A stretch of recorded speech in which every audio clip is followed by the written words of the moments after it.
Hello everyone, I am the Crime Teller, and I am here to help you today. I know you use this video to fall asleep, so before that, like the video, and subscribe to the channel. Also, where are you from, and what time are you watching? Now get comfortable and relax. Case 1. In the heart of Phnom Penh, beneath the surface of the city's rapid modernization and glittering skyscrapers, a shadow economy thrived, one built on desperation, deception, and suffering. The mastermind behind Cambodia's largest human trafficking ring was a man named Vaisal Dara. Born into a struggling family in the 1970s, he had spent his youth navigating the chaos left behind by war and instability. Unlike others who sought a better life through hard work and perseverance, Vaisal saw opportunity in exploitation. By the early 2000s, he had established himself as a powerful businessman. On paper, he owned a chain of textile factories and shipping companies that exported goods across Asia. But behind the facade of legitimate enterprise, his real fortune came from a much darker trade, smuggling people across borders, feeding an insatiable market for cheap labor and forced servitude. Vaisal was careful. His operation was layered in complexity, utilizing corrupt officials, forged documents, and an intricate web of transport routes. The people he trafficked came from villages in Cambodia, Vietnam, Myanmar, and Thailand, many of them tricked with promises of high-paying jobs in factories, hotels, or construction sites. Others were sold into brothels, never to be heard from again. His power wasn't built on violence alone, but on fear and control. Those who worked for him knew that disobedience meant consequences, and those who crossed him vanished without a trace. For over a decade, he remained untouchable, expanding his empire as authorities struggled to piece together the true scale of his operations. It wasn't until 2016 that the first major crack in his network appeared. A shipment was intercepted at the border between Cambodia and Thailand, near Phoi Phet. The authorities expected to find illegal goods, contraband electronics, or drugs. Instead, they uncovered a hidden compartment in the back of a cargo truck. Inside were 42 people, packed together like livestock, barely able to breathe. Some were children, their eyes wide with terror, their bodies emaciated from days without food. The discovery sent shockwaves through the region. International agencies became involved, and for the first time, law enforcement had undeniable proof of large-scale human smuggling. They traced the truck's origin to a warehouse outside Phnom Penh, a property linked to one of Vaisal's shipping companies. But arresting a man like Vaisal Dara wasn't easy. The moment news of the truck spread, he disappeared. His businesses shut down overnight, his bank accounts were emptied, and his closest associates went into hiding. He had spent years preparing for this possibility, and when the time came, he slipped through the cracks like a ghost. For months, authorities searched for him. Rumors spread, some claimed he had fled to China, others believed he was hiding in the jungles of Laos. But the truth was far more shocking. Vaisal hadn't left Cambodia at all. He had simply changed his face. As the authorities scrambled to locate Vaisal Dara, his presence seemed to dissolve into the shadows of Phnom Penh's underbelly. He had anticipated the possibility of exposure for years, meticulously planning his escape in a way that no one would suspect. While investigators assumed he had fled abroad, he was closer than they realized, hidden in plain sight. Vaisal had long cultivated relationships with corrupt doctors who specialized in illegal medical procedures. Within days of the border bust in Phoi Phet, he had undergone reconstructive surgery, altering the sharp features that once made him recognizable. His nose was reshaped, his jawline softened, and his hair, once meticulously styled, was now shaved, revealing a different, unremarkable man. The scars healed quickly, leaving behind a face no longer matching the ones on international watch lists. His network of associates had not completely abandoned him. Some had disappeared, fearful of retribution or arrest, but others, deeply loyal to the empire he had built, remained at his disposal. They provided him with fake identification, an apartment in a nondescript district of the city, and, most importantly, a new business front. While his previous empire had relied on international smuggling routes, he now shifted focus to domestic operations, adapting like a predator evolving to avoid detection. Under his new identity, he began working as a middleman, connecting those still desperate for a way out of poverty with traffickers operating on a smaller scale. The routes were different, the stakes higher, but the core of the business remained unchanged. Humans were a commodity, and there was always a buyer. Meanwhile, the Cambodian authorities, with the assistance of international agencies, launched one of the largest manhunts in the region's history. Reports surfaced of trafficked victims who had managed to escape, sharing horrifying accounts of the conditions they had endured. Some had been forced into illegal fishing operations, working on ships that never docked, surviving on scraps as they labored endlessly on the open sea.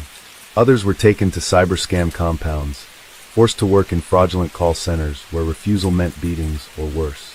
As the pressure mounted, those still loyal to Weissel found themselves targeted. One by one, his former associates were arrested, each leading investigators closer to the truth. A former lieutenant, captured while attempting to flee to Malaysia, revealed details about Weissel's altered appearance, breaking the case wide open. The revelation sent shockwaves through the investigation. If Weissel hadn't left the country, then he was hiding in plain sight, possibly continuing his operations under a different name. Phnom Penh became a city under surveillance, checkpoints increasing, faces scrutinized. But Weissel was no amateur. He had anticipated this moment and had planned his next move accordingly. By the time investigators traced his alias to a newly established recruitment agency, they found an empty office, abandoned files, and another missing trail. He had vanished again. For months, the chase continued. The manhunt extended beyond Cambodia's borders, reaching into Thailand, Vietnam, and beyond. His empire had crumbled, his fortune drained, yet Weissel remained free, slipping through the cracks like water through fingers. But every predator, no matter how elusive, eventually makes a mistake. For months, Weissel Dara had evaded capture, a ghost slipping through the cracks of Southeast Asia's underworld. His face had changed, his empire had collapsed, but the instincts that had made him a mastermind of human trafficking remained intact. He understood people, their fears, their desires, their weaknesses, and he used that knowledge to disappear. The manhunt that spanned multiple countries had only served to make him more careful. Each step was calculated, each movement a part of an intricate game where the cost of losing was a lifetime behind bars or worse. Despite his fugitive status, Weissel had not abandoned the trade entirely. He had merely adapted, shifting from a large-scale operation to something leaner, more personal, and infinitely harder to detect. He had severed ties with anyone who could betray him and forged new ones with people who owed him nothing. Nameless faces in the shadows of the underworld. These were smugglers who operated in smaller, fragmented cells, moving people across borders in ways that left little trace. He had learned from the mistakes of his past. The syndicate that once controlled entire shipping routes had collapsed under its own weight, too large to escape the scrutiny of law enforcement. Now, his new operation was decentralized, spread across various networks that barely knew of each other's existence. His role had shifted from a kingpin to a phantom, pulling the strings from behind layers of secrecy. The Cambodian authorities, however, had not forgotten him. They had seen too many broken families, too many children lost to the darkness of the trade, to let him go unpunished. Investigators worked tirelessly, piecing together fragments of intelligence from captured associates and rescued victims. They built a profile of his habits, his possible locations, his movements. International agencies joined in, tracking financial transactions, monitoring border crossings, analyzing patterns that might lead them to the fugitive. Yet Weissel always seemed one step ahead. He had become an expert in erasing his trail, avoiding digital footprints, and living off cash that could not be traced. He had abandoned luxury, residing in places where no one asked questions, where a bribe could buy silence. His appearance had changed again, this time through subtler means: weight loss, a change in posture, the adoption of new mannerisms. He could walk past the very men hunting him, and they would not recognize him. But even the most careful fugitives make mistakes. It was in Vietnam, in a remote border town, that a traffic survivor recognized a name, an alias that had slipped past investigators but not past those who had suffered under Weissel's operations. The survivor had been one of many, forced into a world of digital fraud, held captive in an apartment where escape was impossible. They had overheard conversations, caught glimpses of messages on screens, memorized details in case a chance to escape ever came. And when they did escape, they carried those details with them. The name was passed along, reaching law enforcement through a chain of whispers, each one adding a piece to the puzzle. Soon, a new profile was built: Weissel's updated identity, his likely whereabouts, his methods of communication. Investigators knew they were close. They moved quickly, setting up surveillance in the border town, watching for any sign of the man who had eluded them for so long. It was a waiting game, and patience was key. Days passed, then weeks, but eventually the trap was set.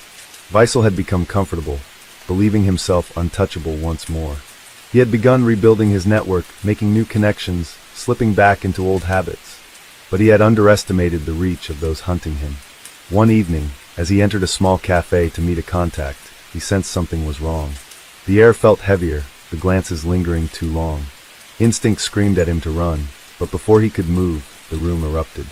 Officers closed in, weapons drawn, orders shouted in a mix of languages. For the first time in years, Weissel had no escape plan. There was nowhere left to hide. His arrest sent shockwaves through the criminal world. One of the most notorious traffickers in Asia had finally been caught, his reign of terror brought to an end. Survivors of his trade spoke out, their voices finally heard. Justice, long overdue, had arrived. But even behind bars, Weissel remained silent, his mind still working, still calculating. Because in the world he had lived in, even prison was not always the end. And somewhere, in the depths of the underworld, others were waiting to take his place. In the days following Weissel Dara's capture, the underground world of human trafficking in Southeast Asia was thrown into chaos. His arrest had sent ripples through the network, leaving operatives scrambling to cover their tracks, destroy evidence, and relocate before authorities reached them. Law enforcement had been quick to seize on the momentum, conducting raids across Cambodia, Thailand, Vietnam, and Laos, dismantling smaller cells that had once operated under Weissel's command. But the syndicate he had built was not a single entity. It was a sprawling web, and cutting one thread did not mean the whole structure would collapse. Weissel himself remained an enigma even in captivity. Interrogators found him cold, calculated, and frustratingly silent. He refused to answer questions, refused to acknowledge the weight of his crimes. Even when faced with survivor testimonies, he remained impassive, his expression unreadable.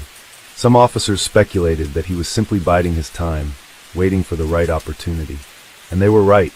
While Weissel sat behind bars in a maximum security facility outside Phnom Penh, his remaining associates were already plotting.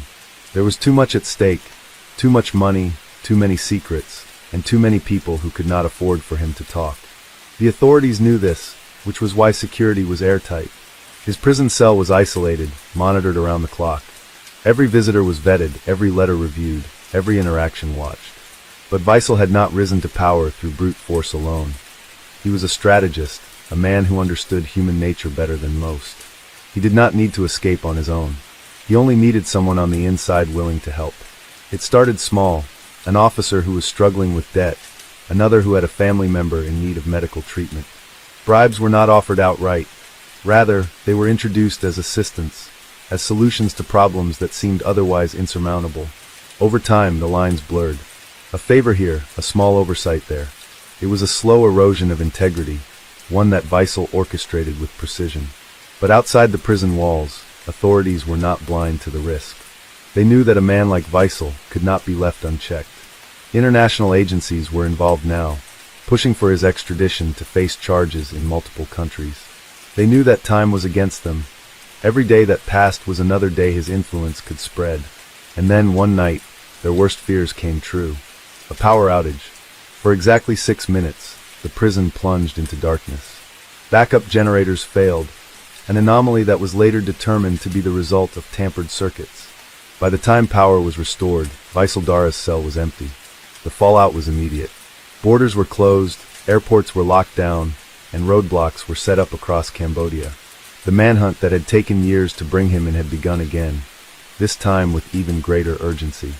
But Weissel had vanished. Authorities turned their attention inward, launching investigations into the guards, the prison administration, anyone who might have played a role in his escape. It did not take long to find the weak links. 2 officers who had mysteriously disappeared the same night, their families missing as well. A network of transactions was uncovered, money moving through accounts linked to shell companies in offshore locations. But money alone could not explain how Weissel had vanished so cleanly, so completely. There was something else, something deeper. Someone had orchestrated this from the outside. The question was, who?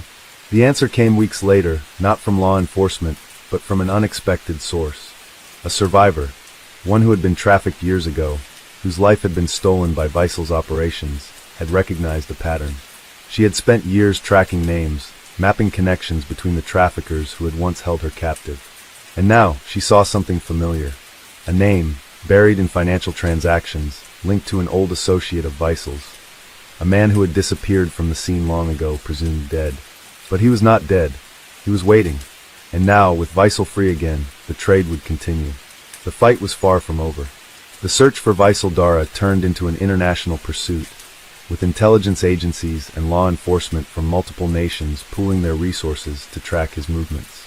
His escape had exposed the vast reach of his network, proving that even behind bars, his influence remained dangerously intact. Authorities were no longer just hunting a fugitive.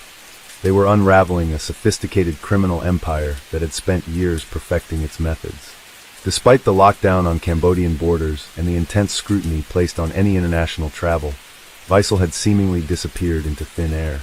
No security footage, no credible eyewitnesses, no confirmed sightings. It was as if he had simply walked into the shadows, leaving behind only the wreckage of his empire. But for those who knew him well, this was not surprising.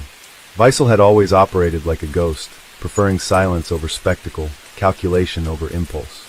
Weeks passed with no breakthroughs.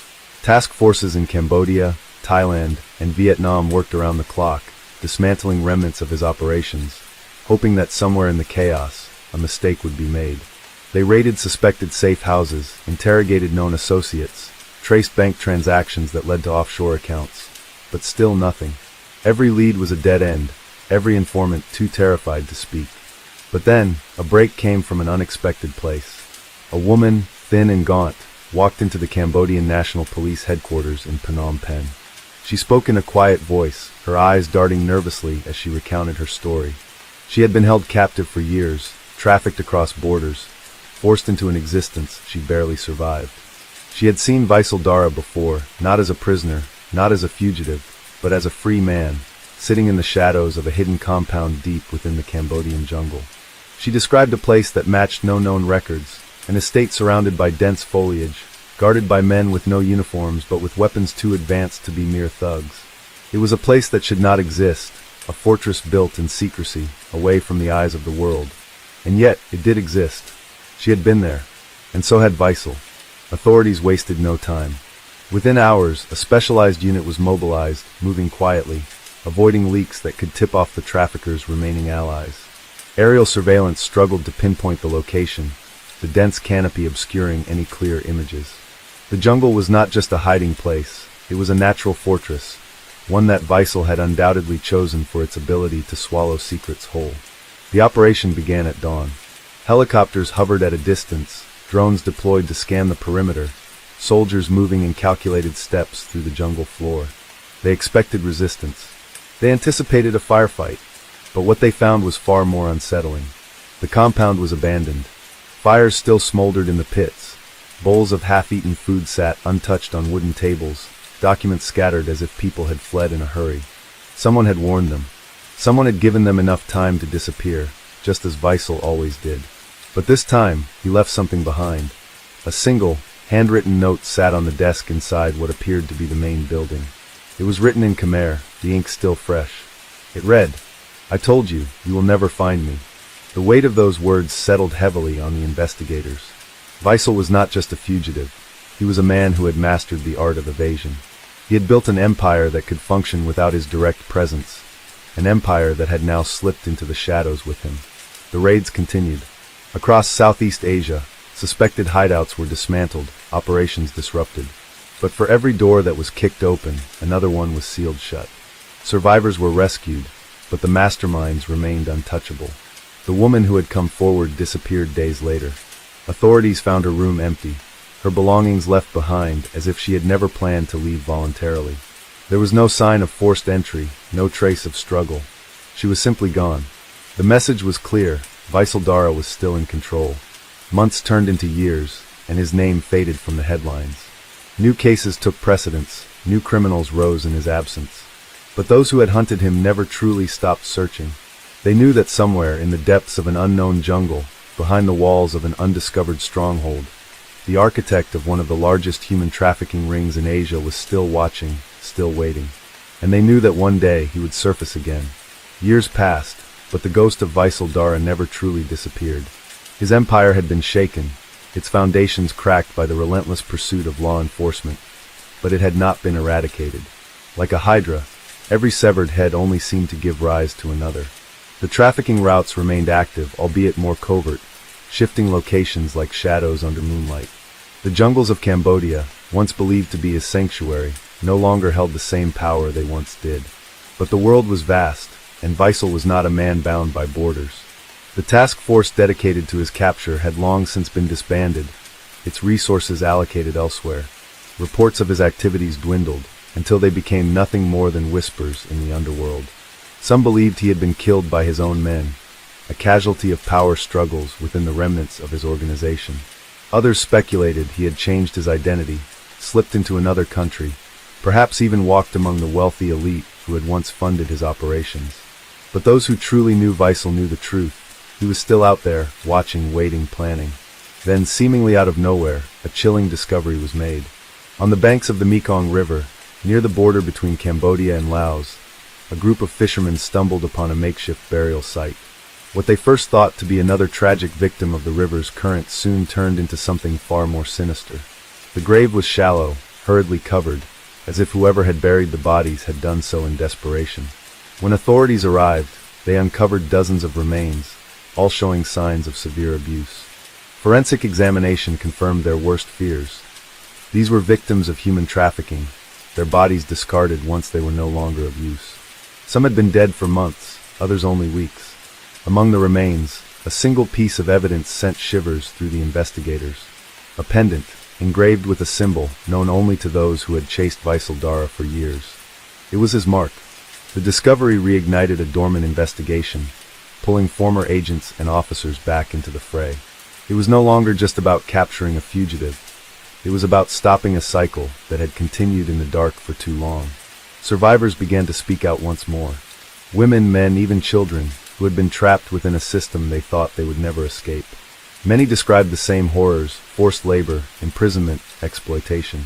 But one testimony stood out from the rest. A young woman, barely in her 20s, had been found alive, hiding near the burial site. She was weak, dehydrated, but her mind was sharp. She spoke of a facility, hidden deep within the Laotian jungle, where people were brought and never seen again. A place where Weissel himself had been sighted only weeks before. She was the first person in years to claim to have seen him with her own eyes. The urgency to act became undeniable. Governments coordinated in secret, unwilling to let this chance slip away. Unlike before, there would be no warnings, no leaks, no mistakes. They would strike fast, with no room for error. The mission launched at dawn.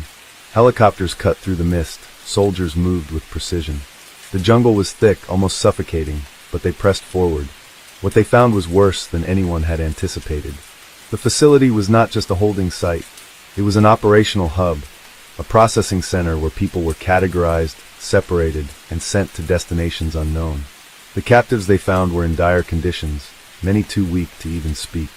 Rooms lined with steel bars, cages barely big enough for a person to sit in, documents detailing transactions as if human lives were nothing more than commodities. But Weissel Dara was not there. Once again, he had slipped away, vanishing just as the storm closed in. But this time, they had more than just empty rooms and discarded evidence. They had names. They had records of financial transactions. They had proof of his continued operations. The chase was no longer about catching a ghost. It was about dismantling every last piece of his empire until there was nowhere left for him to hide. For the first time, the world was closer than ever to bringing Weissel Dara to justice. But those who had hunted him for years knew, until the man himself was caught, the nightmare would never truly be over. Case 2. The name Caleb Hensley carried weight in the dark alleys and hidden corners of Maryland's criminal underworld. Born in 1973 to a working-class family in Baltimore, he had shown promise as a businessman from an early age. Yet, his hunger for wealth and power led him far from the path of legitimate success. By the early 2000s, he had built an empire, one that thrived on desperation and despair. Caleb was no ordinary smuggler. He was calculated, meticulous, and patient. Unlike many traffickers who relied on brute force and intimidation, he cultivated trust before exploitation. He created front companies, cleaning services, logistics firms, even small tech startups that served as pipelines for his true business, human trafficking. His network stretched across Maryland and beyond, reaching down to Florida and up toward the Canadian border. Under the guise of offering employment and new opportunities, he lured vulnerable individuals, immigrants seeking refuge, young people escaping poverty, and those who had nowhere else to turn.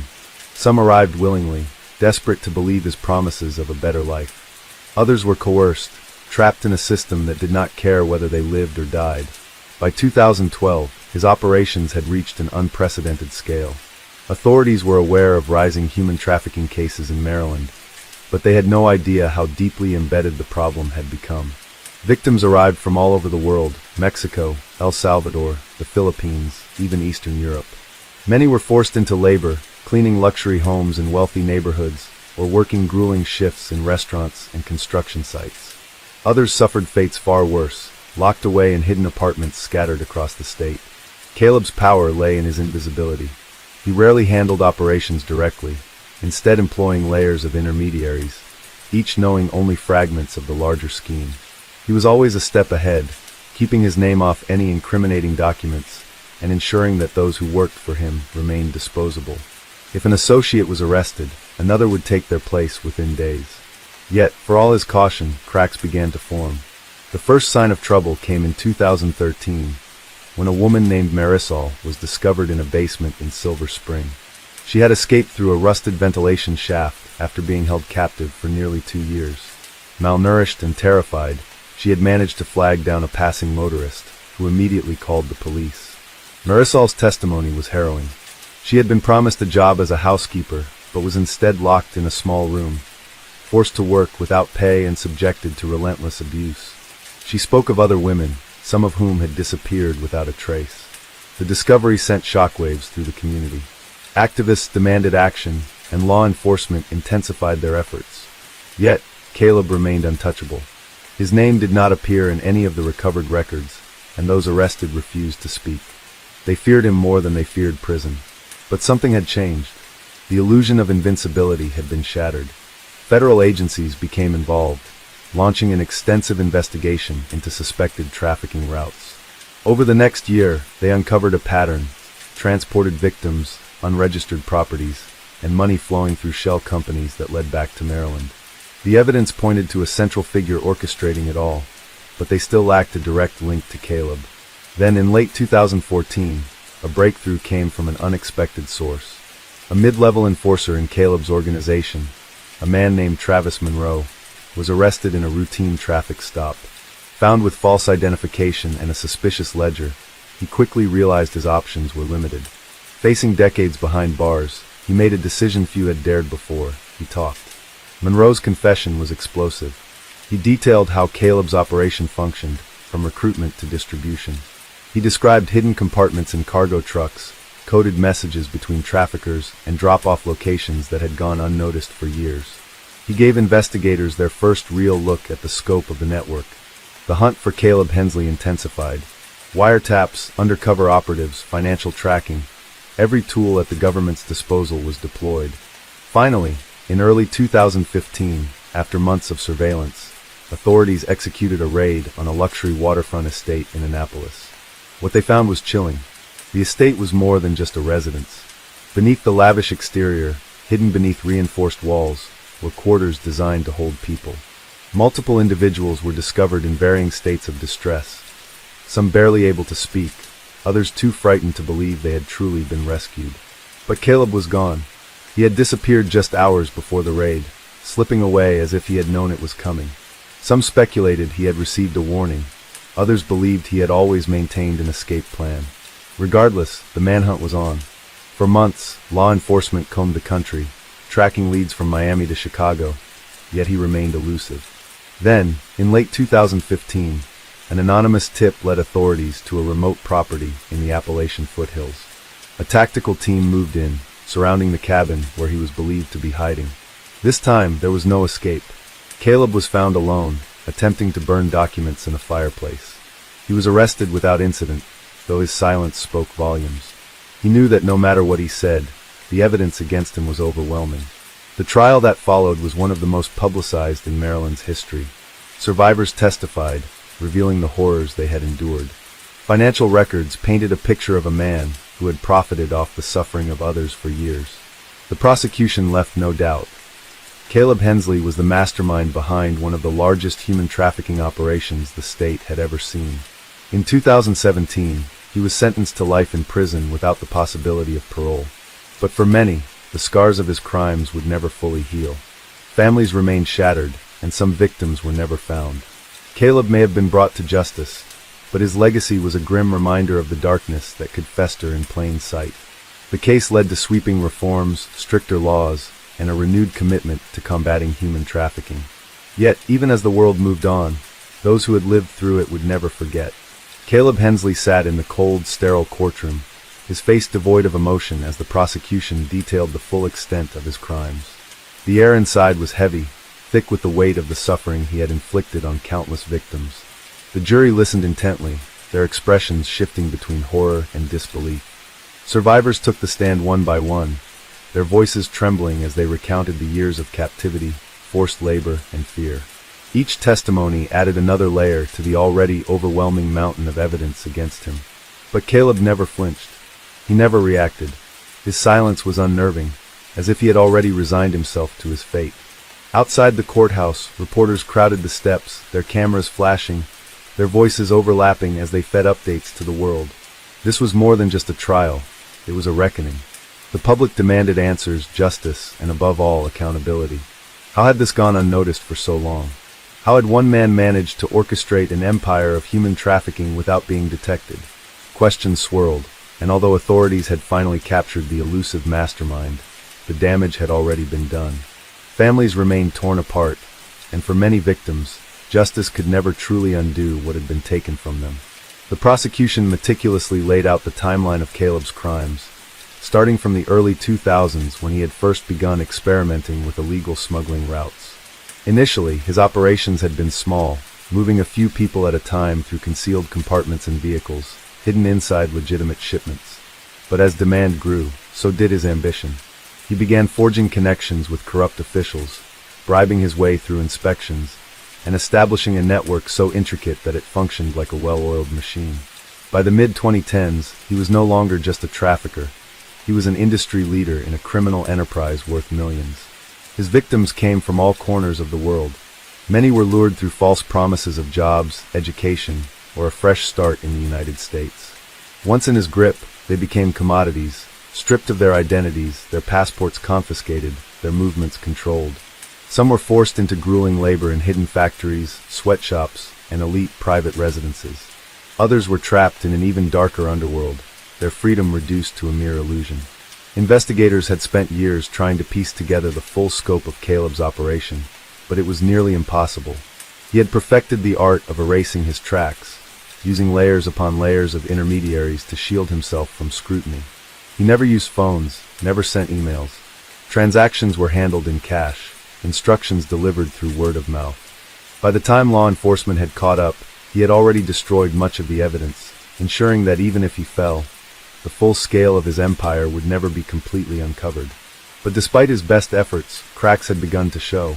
The turning point came in 2013, when a survivor named Marisol managed to escape one of his hidden compounds in Silver Spring.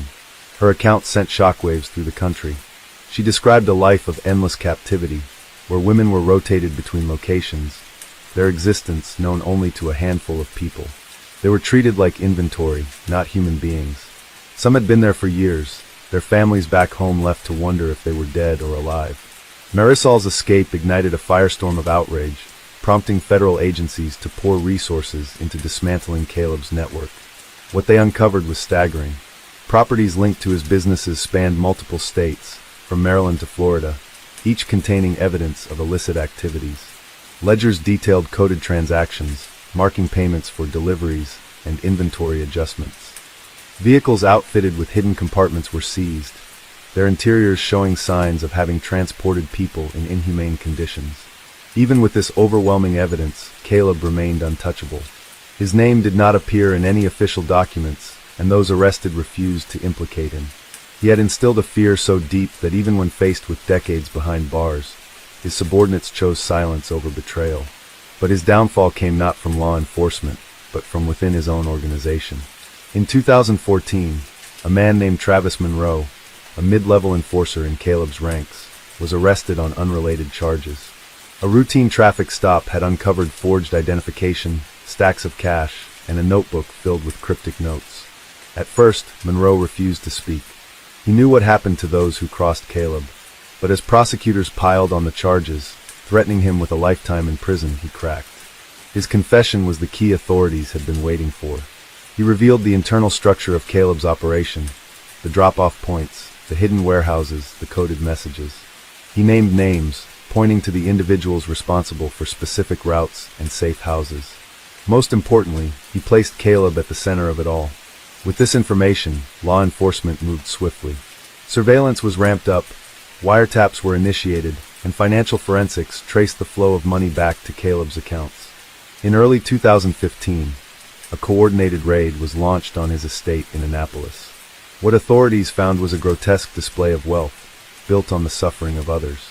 Luxury cars lined the driveway, imported artwork adorned the walls, and a wine cellar worth millions lay beneath the floorboards. But beyond the grandeur, something far darker lurked. Hidden within the property were concealed living quarters, small, windowless rooms where captives had been kept.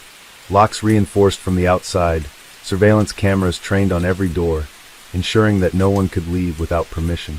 The conditions were horrific, evidence of a system designed to break a person's will. But Caleb was nowhere to be found. He had vanished, slipping away just hours before the raid. Whether he had been tipped off or simply anticipated law enforcement's move remained unclear. For months, authorities scoured the country, tracing his last known whereabouts. Leads stretched from Miami to Chicago, yet each time they arrived, he had already moved on. His ability to disappear was almost supernatural, as if he had spent his entire life preparing for this moment. Then, in late 2015, an anonymous tip led them to a remote property in the Appalachian foothills. Surveillance confirmed a lone occupant inside, a man matching Caleb's description. A tactical team was assembled, surrounding the cabin in the dead of night. This time, there was no escape. When they breached the door, Caleb was found alone, desperately shoving documents into a burning fireplace. He did not resist, did not speak. It was as if he had already accepted the inevitable. The trial that followed was one of the most publicized in Maryland's history. Survivors testified in harrowing detail, exposing the horrors they had endured. Financial records painted a picture of a man who had built an empire on human suffering. The evidence was irrefutable. Caleb Hensley was the architect of one of the largest human trafficking networks the country had ever seen. In 2017, he was sentenced to life in prison without the possibility of parole. But even as the gavel came down, many knew that his conviction was only a partial victory. The scars left behind by his crimes would never fully heal. Families remained shattered, and some victims were never found. Caleb's downfall led to widespread reforms, new laws, and a renewed commitment to fighting human trafficking. But the shadow he had cast over Maryland and beyond would linger for years to come. He was gone, locked away in a maximum security prison, but the echoes of his empire remained, a grim reminder of the darkness that could thrive in the most unexpected places. As Caleb Hensley sat in his cold, isolated prison cell, the world outside moved on. His name, once feared in the underground networks of human trafficking, had now become a cautionary tale in the fight against modern slavery. The walls of his confinement were bare, stripped of the luxury he had once surrounded himself with. The only sounds he heard were the echoes of other prisoners, the distant shouts of guards, and the occasional metallic clank of a cell door slamming shut. There were no more business meetings in lavish penthouses, no more coded phone calls to his lieutenants. His empire had crumbled, and he was left with nothing but time to reflect, though he rarely did. Outside, law enforcement continued their efforts to dismantle the remnants of his organization. Though Caleb had been captured, many of his former associates had gone into hiding, disappearing into the very shadows they had once used to exploit others. Some had fled the country, slipping through borders just as they had helped smuggle countless victims. Others remained within the United States, reinventing themselves under new identities, waiting for the dust to settle before attempting to rebuild. The federal task force assigned to the case had no intention of letting that happen. Over the next several years, they pursued every lead, tracking down former operatives, financial backers, and corrupt officials who had turned a blind eye in exchange for bribes. Each arrest was another step toward ensuring that Caleb's network would never rise again. Yet, for all their efforts, the scars left behind by his crimes ran deep. Survivors struggled to reclaim their lives, haunted by memories of captivity. Some had been reunited with their families, but the reunion was bittersweet. The years stolen from them could never be returned. They had left home as hopeful young dreamers, only to return as people forever changed by suffering. Some had been trafficked as children, and now faced the daunting challenge of learning how to exist in a world they barely remembered. One of those survivors was Marisol, the woman whose daring escape had set the wheels of justice in motion. She had spent years under Caleb's control, shuffled from one hidden location to another, never knowing if she would live to see the next day. When she finally found freedom, it took months before she could even speak about what she had endured. The nightmares didn't fade, and neither did the fear. But she refused to let Caleb define her story. She became an advocate, speaking publicly about the horrors of human trafficking, urging lawmakers to take stronger action. Her testimony at his trial had been one of the most powerful moments in the courtroom. She had looked directly at Caleb, her voice steady, unwavering. She described the cold, dark rooms where she and others had been held, the endless cycle of exploitation, the feeling of hopelessness. Caleb had remained impassive, showing no sign of remorse. But those in the courtroom had felt the weight of her words, and when the verdict was read, justice, though imperfect, had been served. But justice alone could not erase the past. In Maryland, law enforcement uncovered more hidden compounds long after Caleb's arrest. Some were abandoned, their captives long gone. Others still contained evidence of recent activity, proof that despite his imprisonment, the industry he had profited from continued elsewhere. The fight was far from over. Investigators also discovered secret bank accounts, offshore holdings linked to Caleb's operations. Despite their best efforts, millions of dollars remained unaccounted for, leading to speculation that some of his associates had managed to siphon funds before his capture. The idea that remnants of his empire could still exist sent a chill through those who had fought to bring him down. If even a fraction of his resources remained in play, then the cycle of trafficking could start anew. Meanwhile, in prison, Caleb adapted to his new reality. He was no longer a feared kingpin, no longer the mastermind behind an invisible empire. In the eyes of his fellow inmates, he was just another convict. Some respected his past power, but most saw him for what he truly was, a man who had built his fortune on the suffering of others. Unlike the gang leaders and violent offenders who ruled the prison's social hierarchy, Caleb had no one left to protect him. There were rumors that he had been attacked in his first year behind bars, an act of vengeance from an inmate who had lost a sister to his trafficking ring. Guards had found him bloodied, slumped against the cold tile of the communal showers, but he had refused to name his attacker. Whether out of pride or fear, he never spoke of the incident. He had built his empire on control, but now he had none. As the years passed, the world forgot about Caleb Hensley. New cases emerged, new criminals took his place in the headlines. The fight against human trafficking continued, an unending battle against those who sought to exploit the vulnerable. Caleb's name faded into obscurity, a footnote in the long history of crime in America. But for those whose lives he had destroyed, his legacy would never be forgotten. Somewhere in the quiet towns of Maryland, in the cities where his victims had been taken, in the homes of those who had mourned lost loved ones, his name was still spoken. Not as a figure of power, but as a symbol of darkness, one that they had fought to overcome. And in his prison cell, Caleb remained. The walls that confined him were nothing compared to the weight of what he had done. Though he would never admit it, though he would never show regret, he carried his own kind of sentence, one that no court could impose. The knowledge that the empire he had built with such meticulous care had crumbled to nothing. That no matter how much wealth he had once hoarded, no matter how many people he had controlled, in the end, he was just a man alone, forgotten and defeated. As Caleb Hensley continued to serve his sentence, the world outside moved on. Time inside prison was a monotonous loop, each day blending into the next with no distinction. The empire he had once ruled had collapsed, and whatever power he had wielded before was now useless within the cold walls of his confinement. He was no longer a kingpin, no longer feared, no longer relevant. The outside world had forgotten him, but the consequences of his actions continued to ripple across Maryland and beyond. Law enforcement agencies, determined to ensure that no trace of Caleb's empire remained, intensified their efforts. The investigation did not end with his arrest. It had only just begun. Federal agents continued to uncover hidden properties, offshore accounts, and encrypted communication logs, each revealing new layers of his criminal enterprise. What they found was staggering. Caleb had built a network so extensive that even with him behind bars, its remnants still posed a threat. Some of his former associates had gone into hiding, vanishing into the underground networks they had once used to smuggle victims. Others had been arrested, caught attempting to flee the country, or using falsified documents to assume new identities. The justice system worked tirelessly to dismantle every remaining piece of his organization, but the scale of the operation made it a daunting task. Meanwhile, the survivors, those who had endured years of captivity and exploitation, struggled to rebuild their lives. For many, the trauma was permanent. Some had been taken as teenagers, stolen from their families, and forced into a life of horror. Now, as adults, they faced a world they no longer recognized. Marisol, the woman whose escape had led to Caleb's downfall, became one of the strongest voices in the fight against human trafficking. She had been held captive for years, transported from one hidden compound to another, never knowing if she would survive the night. When she finally broke free, she refused to let her past define her. Instead, she used her experience to push for stronger laws, greater protections, and harsher punishments for traffickers. Her testimony during Caleb's trial had been a pivotal moment. She had stood in the courtroom, recounting the years of abuse, the fear, the hopelessness.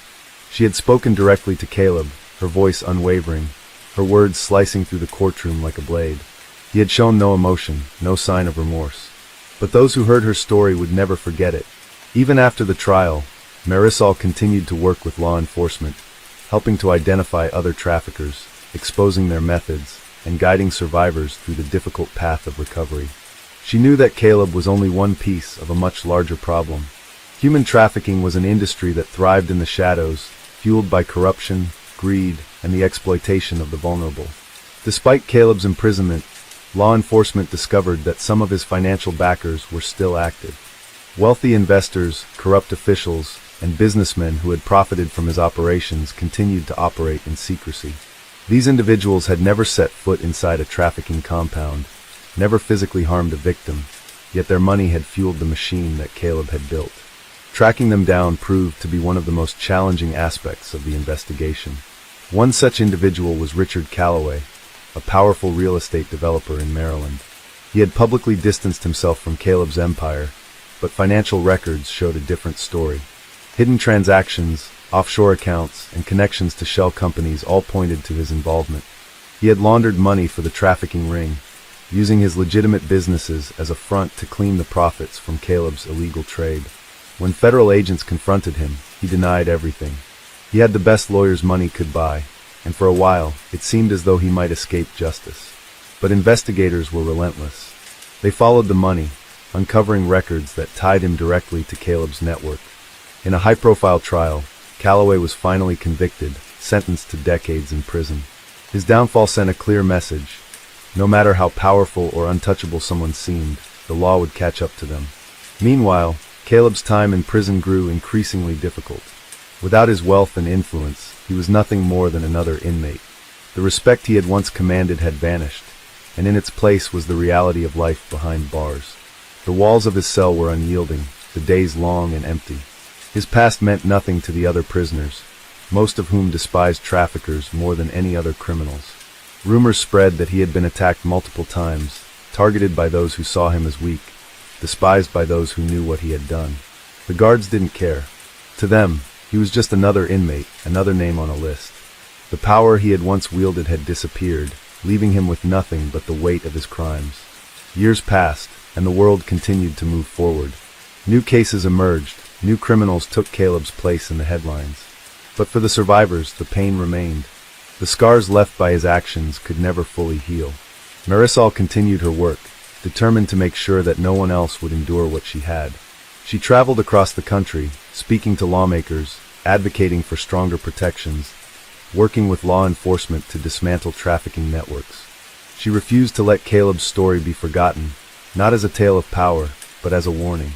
And Caleb? He remained in his cell, a relic of a world that had left him behind. Forgotten by the public, abandoned by his former allies, stripped of everything he had once valued. The empire he had built had crumbled, and in its place was nothing but silence. Outside the prison walls, the fight continued. Human trafficking had not ended, but with each arrest, each survivor who found justice, the darkness was pushed back just a little further. The battle was far from over, but the victory against Caleb Hensley was a reminder that justice, though slow, would always come. Caleb Hensley had once believed himself untouchable. He had built an empire that stretched across Maryland and beyond, controlling a vast network of human trafficking operations that remained hidden beneath the surface of legitimate businesses and powerful connections. But the world had changed. His wealth had been stripped away, his influence erased, and the kingdom he had constructed had turned to dust. Now he was nothing more than a number in the federal prison system, a forgotten relic of a dark past that many wished to leave behind. His days in prison were long and uneventful. At first, he had tried to assert dominance, to cling to the illusion of power he once had. But the prison walls did not care who he used to be. The other inmates had no interest in his past glories. To them, he was just another man who had been caught, another criminal who had once thought he was above the law. They did not fear him, nor did they respect him. Instead, they saw him as weak, a trafficker, a man who had exploited the vulnerable for his own gain. And in prison, there was no lower form of existence than that. The guards offered no sympathy. They had seen men like him before, men who had spent their lives taking advantage of others, only to find themselves powerless when the system finally caught up with them. They knew his type, and they had no intention of giving him special treatment. If anything, they were harder on him than most, ensuring that he understood just how little his former status meant now. At first, Caleb had tried to fight back, to manipulate, to find some way to regain control. He had reached out to the few remaining contacts he had, those who had not yet been arrested or forced into hiding. But one by one, they abandoned him. No one wanted to be associated with a sinking ship. He had been valuable to them when he was free, when he had money and power. But now he was nothing, and so they cut ties, leaving him alone in a world he could no longer control. Outside the prison walls, the fight against human trafficking continued. Investigators had spent years unraveling Caleb's operation, uncovering the hidden financial channels, the secret transportation routes, and the corrupt officials who had turned a blind eye to his crimes. With each new arrest, another piece of his empire fell, another connection severed. The survivors, too, continued to fight. Marisol, the woman whose escape had led to Caleb's downfall, had become one of the strongest voices in the movement against trafficking. She had taken the pain of her past and turned it into a weapon, using her story to push for stronger laws, better protections, and harsher punishments for those who profited from the suffering of others. She refused to let Caleb's crimes be forgotten. She knew that there were others like him, men who still operated in the shadows, believing they were untouchable. And she was determined to ensure that they would meet the same fate as he had. The years passed, and the world moved on. The name Caleb Hensley faded from headlines, replaced by new stories, new crimes, new scandals. But for those who had suffered under his rule, the scars remained. Some tried to rebuild their lives, finding new purpose in advocacy, law enforcement, or simply in the act of surviving. Others struggled, haunted by the memories of what had been done to them. Caleb, meanwhile, grew older. The years in prison wore on him, stripping away the arrogance, the pride, the belief that he was somehow different from the other men who shared his fate. He had thought that his wealth and intelligence would set him apart, that he would find a way to escape the consequences of his actions. But time had proven him wrong. His health began to decline. The stress of imprisonment, the lack of proper medical care, the endless cycle of confinement, it all took its toll. The man who had once commanded an empire was now frail and weak, his body failing under the weight of years spent in captivity. And then one day it ended. Caleb Hensley was found dead in his cell, his body cold and lifeless, his face marked by the lines of a life spent in darkness. The official cause of death was listed as natural causes, though some speculated that he had been murdered, a final act of retribution by those who had never forgotten what he had done. Others believed he had simply given up, that the weight of his past had finally become too much to bear. But in the end, it did not matter. Caleb Hensley was gone. His death was not mourned. There were no vigils, no outpouring of grief. The world did not pause to remember him. He had built a life on the suffering of others, and in the end, he had died alone, forgotten, his name little more than a footnote in the long history of crime and punishment. But the fight did not end with him. Marisol and others like her continued to push forward, knowing that there were still traffickers operating in the shadows, still victims waiting to be saved. They refused to let Caleb's crimes be repeated, refused to let another man rise to power in the way he had. They had seen the darkness, and they were determined to bring light to those still trapped within it. And so the battle continued. For Caleb Hensley, the story was over. But for the world he had left behind, the fight against human trafficking was far from finished. It had been years since Caleb Hensley had drawn his last breath in a prison cell, his empire crumbling into dust, his name erased from the annals of power. But his shadow lingered, stretching beyond the cold walls of his confinement, reaching into the places where his crimes had once thrived. The trafficking networks he had nurtured did not disappear overnight. They adapted, rebranded, and restructured under new leadership, just as they always had. The world had not changed enough to erase the dark trade entirely. For every trafficker who fell, another rose to take his place. The system, corrupt at its core, allowed men like Caleb to exist in the first place. As long as there was desperation, as long as there were those willing to exploit human suffering for profit, the cycle would continue. The institutions meant to protect the innocent were riddled with holes, gaps wide enough for new predators to slip through. One such man was Victor Langley. Langley had once been an underling in Caleb's organization, a shadow in the background, watching, learning, adapting. He had known that Caleb's time was coming to an end long before the authorities had caught up with him. Unlike his former boss, Langley had no illusions of invincibility. He understood that power was fleeting, that survival depended on reinvention. So, while Caleb had fought to hold on to a crumbling empire, Langley had been building something new, something smarter. He had severed ties before the arrests began, burning every bridge that could lead back to him. He had learned from Caleb's mistakes, studying every misstep that had led to his downfall. Where Caleb had relied on brute force and corruption, Langley embraced technology, using the anonymity of the digital age to his advantage. His operations were decentralized, faceless, operating in the dark corners of the internet where identities could be bought and erased with the click of a button. The new wave of trafficking was invisible to the untrained eye. It did not rely on dingy warehouses or back-alley deals. Instead, victims were lured through fake job postings, through promises of a better life, through the false security of social media. They were recruited, manipulated, and transported before they even realized what was happening. By the time they understood the truth, they were trapped in a system that had no exits.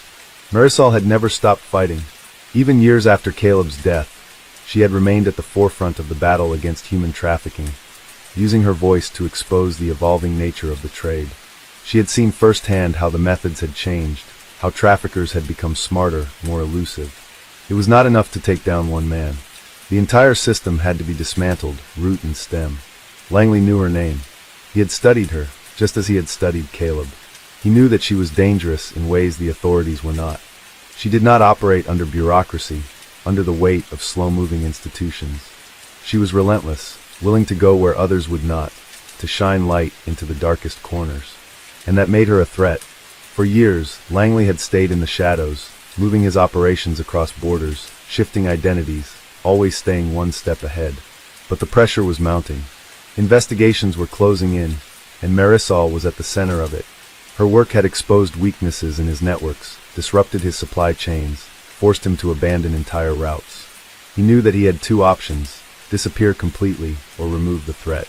But Marisol was not afraid. She had spent too long in the darkness to be intimidated now. She had lost too much, seen too many victims suffer, to walk away. She understood the risks, knew that her work had made her a target. But she also knew that she was not alone. Survivors had become warriors. Law enforcement had grown smarter, more adaptable. Technology, once used by traffickers to exploit their victims, was now being wielded against them. The fight was far from over, but for the first time in years there was hope.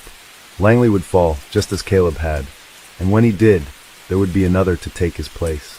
But Marisol and those like her would be there, ready, waiting, refusing to let history repeat itself. Because the war against human trafficking was not won in a single battle. It was fought in the streets, in the courts, in the digital shadows where predators lurked.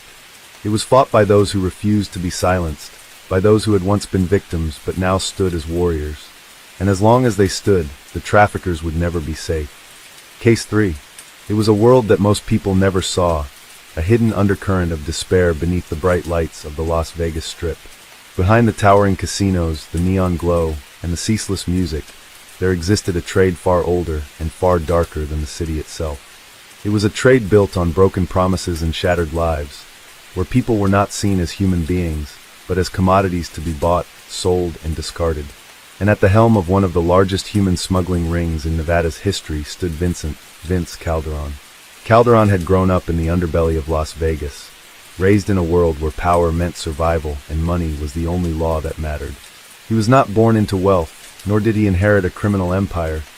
He built it from the ground up, brick by bloody brick.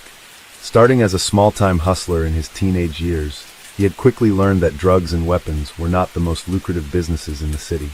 Those markets were oversaturated, too volatile, too prone to attracting unwanted attention. But there was something far more valuable, something more easily hidden, something that no one wanted to talk about. People. In the shadows of the casinos and high-rise hotels, Calderon carved out his empire. His network spanned across borders, reaching into Mexico, Central America, and even Asia. He was not just a smuggler, he was a businessman. He understood supply and demand, and in a city where men with too much money and too few morals sought out the forbidden, he provided what they wanted. Whether it was underpaid laborers brought in under the guise of legal work, young women trafficked into the underground world of escort services, or desperate refugees who would pay any price for the illusion of safety, Calderon was the man who made it happen. His operation was seamless. He had built layers of protection, using shell companies, bribed officials, and encrypted digital transactions to ensure that no single thread could unravel the web he had woven. When Border Patrol cracked down on traditional smuggling routes, he adapted, finding new ways to move his human cargo. Shipping containers, private flights, and even underground tunnels, Calderon's network had an answer for every obstacle. But what made him truly dangerous was not just his intelligence or his ability to evade law enforcement. It was his absolute lack of conscience. To Calderon, human lives were just numbers on a ledger, assets to be moved and discarded when they were no longer profitable. He never met the faces of those he trafficked, never saw the fear in their eyes or heard their cries for help. To him, they were just another product, another deal waiting to be closed. For years, he operated in the shadows, untouchable. His fortune grew, his influence expanded, and his name became whispered in dark corners, both feared and respected. But no empire, no matter how meticulously built, could last forever. And Calderon's would begin to crumble in a way he never expected. The first cracks in his empire appeared not from law enforcement, not from rival criminals, but from within his own ranks. For years, Calderon had ruled with an iron fist, ensuring loyalty through a combination of financial rewards and brutal consequences. But greed and fear were never stable foundations, and eventually someone broke. One of his closest lieutenants, a man named Daniel Reyes, had always been loyal until he wasn't. Reyes had been with Calderon since the early days, had helped build the network, had ensured the money flowed without interruption. But what Calderon had never accounted for was guilt. Reyes had seen too much, had witnessed the horrors firsthand, and it had begun to eat away at him. The final straw came when he was tasked with overseeing the transport of a group of women from the Philippines. Women who had been promised jobs in hotels and restaurants, only to find themselves forced into a life they never agreed to. Reyes knew that this was his chance to do something. He couldn't erase his past, couldn't undo the things he had done, but he could stop this. He made contact with an undercover agent working with the FBI, feeding them just enough information to gain their trust. It was a dangerous game. One misstep, and he would be dead before he could say another word. But he was careful, methodical, ensuring that the pieces were in place before he made his move. The FBI had been watching Calderon for years, but they had never been able to gather enough evidence to bring him down. He was too careful, too well insulated from the crimes he orchestrated. But now, with an insider willing to cooperate, they had their opening. The operation to dismantle Calderon's empire was one of the largest human trafficking investigations in U.S. history. It spanned multiple states, involved dozens of agencies, and required months of planning. Wiretaps, surveillance, financial tracing, every possible method was employed to ensure that when they moved in, they would be able to take down not just Calderon, but his entire network. When the raid finally came, it was swift and brutal.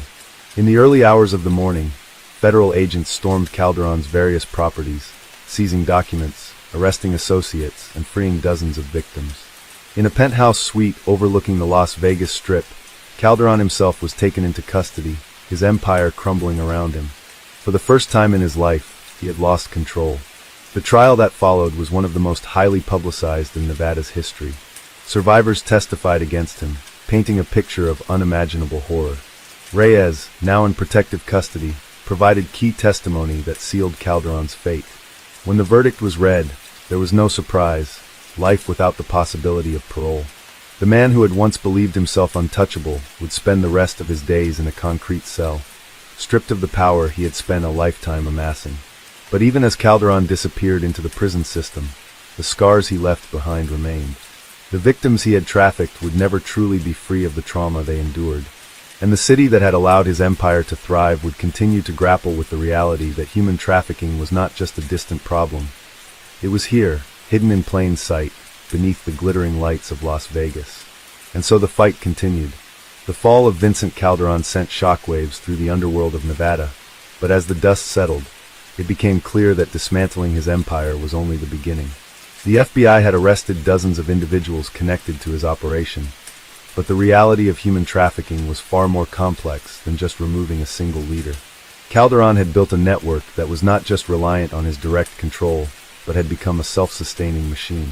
There were still operatives, enforcers, and brokers scattered across the country, some in hiding, others looking to reclaim what was lost. And in the aftermath of his arrest, a dangerous vacuum had formed, one that others were eager to fill. The investigation did not stop with Calderon's conviction. The agents assigned to the case, led by Special Agent Mark DeWitt, knew that there were still loose ends, bank accounts, offshore holdings, hidden properties that had yet to be seized. Calderon had been meticulous in hiding his assets, ensuring that even in the event of his downfall, his fortune would remain beyond the reach of law enforcement. The team worked tirelessly, sifting through encrypted messages, tracing wire transfers, and interrogating those who had been caught in the initial sweep. One of the key figures still unaccounted for was Elias Vega, a former cartel enforcer who had served as Calderon's second-in-command. Vega was a ghost, a man with no official records, no digital footprint, and no known residence. He had handled Calderon's security and ensured that anyone who threatened the operation disappeared without a trace. Now that his boss was in prison, Vega was in the wind, and intelligence suggested that he was regrouping. While the FBI was hunting Vega, another problem was beginning to surface. Some of Calderon's surviving associates were attempting to rebuild the operation under new leadership. It wasn't just about power, it was about profit. Human trafficking was a multi-billion-dollar industry, and there was too much money on the table for criminals to simply walk away. The network had been dealt a serious blow, but it was not destroyed. One of the most concerning developments was a shipment that had gone missing shortly before Calderon's arrest. A group of undocumented migrants, men, women, and children, had been in transit when the operation collapsed. The FBI had intercepted several shipments in the weeks leading up to the takedown, but this particular group had vanished. There was no record of where they had been taken, no indication of whether they were alive or dead. For the victims, time was running out. DeWitt and his team focused their efforts on tracking down the missing group, piecing together fragments of intel from phone calls, surveillance footage, and financial transactions.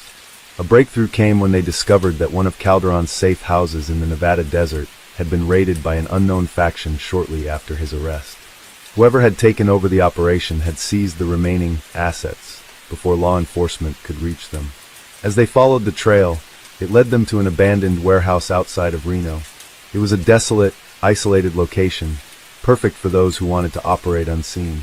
When the FBI stormed the facility, they found a chilling scene. Cages, restraints, and hastily discarded documents that suggested the warehouse had been used as a temporary holding site. But the victims were gone. The captors had moved them before law enforcement could close in.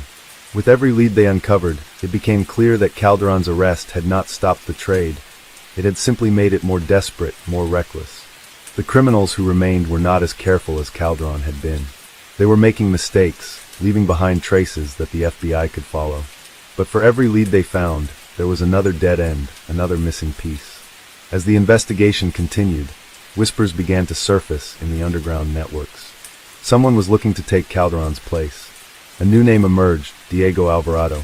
A former trafficker from Central America, Alvarado had been operating in the shadows for years, watching, waiting. Now, with Calderon gone, he saw an opportunity to seize control. Unlike Calderon, who had prided himself on maintaining a polished image, Alvarado was ruthless. He had no interest in keeping a low profile. He thrived on chaos, violence, and fear. Alvarado's methods were brutal. He didn't just traffic humans, he made examples out of those who opposed him. Reports began to surface of entire groups of migrants being executed when ransoms were not paid, of women disappearing into the depths of the criminal underworld, never to be seen again. If Calderon had run his operation like a business, Alvarado ran his like a war. The FBI knew that stopping Alvarado would not be easy.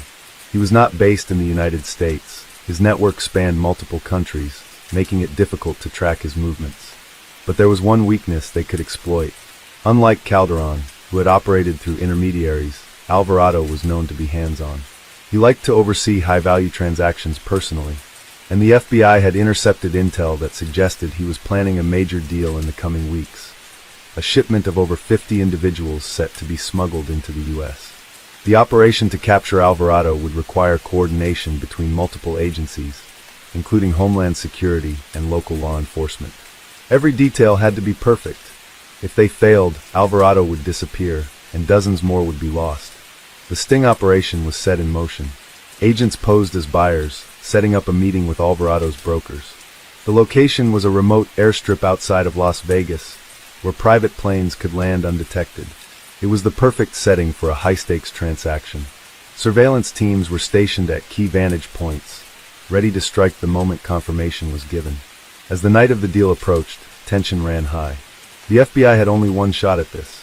If they were discovered too soon, Alvarado would escape. If they moved too late, innocent lives would be lost. The agents waited in silence as the sound of an approaching aircraft cut through the stillness of the night. The plane landed smoothly, its cargo hold filled with human lives. And then, everything exploded into chaos. Gunfire erupted as Alvarado's men realized they had been set up. The airstrip became a battlefield as agents engaged in a firefight with traffickers determined to escape. Alvarado himself attempted to flee, making a desperate run for a waiting vehicle. But the FBI had anticipated his move. A well-placed sniper shot took out the vehicle's tires, sending it skidding into the dirt. Alvarado was pulled from the wreckage, his reign of terror brought to an end in the very moment he thought he was about to rise to power. As the sun began to rise over the Nevada desert, the reality of what had transpired set in. The captives, frightened, malnourished, but alive, were taken into protective custody. The remnants of Calderon's empire had been shattered once and for all. And yet, for every victory, there was the sobering knowledge that the fight was far from over. Because human trafficking was not just the work of one man, or even one organization. It was a network, a system, a disease that thrived in the darkest corners of society. Calderon was gone. Alvarado was gone. But others would come, and the agents who had spent years battling this nightmare knew that their work was never truly finished. As Special Agent DeWitt watched the last of the survivors being led to safety, he knew that this was only one chapter in a much longer war. But for tonight, at least, there was a small victory. And sometimes, in a world as dark as this, that was enough to keep going. As the sun climbed higher over the Nevada desert, casting long shadows over the aftermath of the raid, the reality of what had just unfolded began to sink in. The night had been a violent one, a culmination of months of investigation, and while it had ended with Diego Alvarado in custody, the weight of the operation still loomed over the agents who had risked everything to bring him down. The captives, men, women, and children, were being processed by Homeland Security, their weary faces betraying the horrors they had endured. Some had been trafficked across multiple countries, sold and resold like commodities, while others had been lured under false promises of safety and prosperity. Now they stood in the unfamiliar landscape of Nevada, unsure of what would come next. Special Agent Mark DeWitt had seen many cases like this before, but something about this particular operation had shaken him in a way he hadn't expected. Perhaps it was the sheer brutality of it all, the way Alvarado had treated human lives as nothing more than currency, his complete indifference to the suffering he inflicted. Or maybe it was the knowledge that despite everything they had done, the war was far from over. Calderon had fallen, and now Alvarado had been removed from power. But the machine that fueled human trafficking would not stop just because one more predator was in chains. The field office in Las Vegas was flooded with agents, reporters, and bureaucrats in the aftermath of the operation. The case had drawn national attention, and the FBI was under pressure to ensure that no loose ends remained. Every piece of evidence seized during the raid was being cataloged: laptops, burner phones, financial records. But the most chilling discovery had been made in Alvarado's personal ledger, a book filled with meticulous records of every transaction he had overseen. Names, ages, locations, prices. It was an account of human misery written in cold, clinical detail. One particular entry caught DeWitt's attention. It was dated just days before the raid and referenced a special shipment, one that had not been present at the airstrip.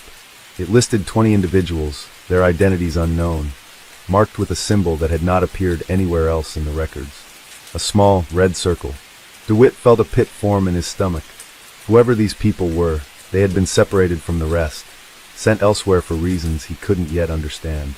The thought of it sent a chill down his spine. Had they arrived too late?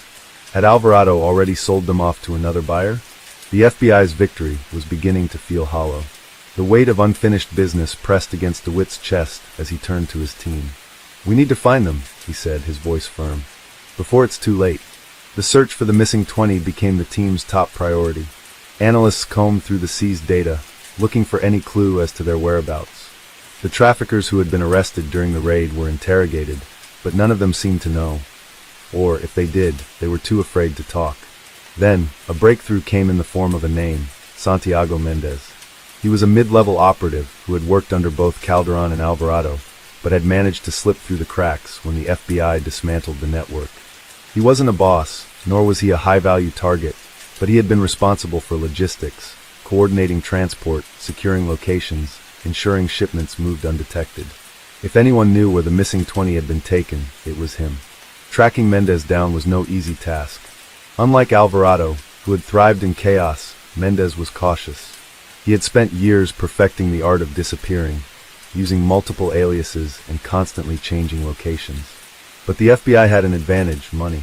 One of their undercover operatives posed as a buyer, someone willing to pay a fortune for new merchandise. It didn't take long for Mendez to bite.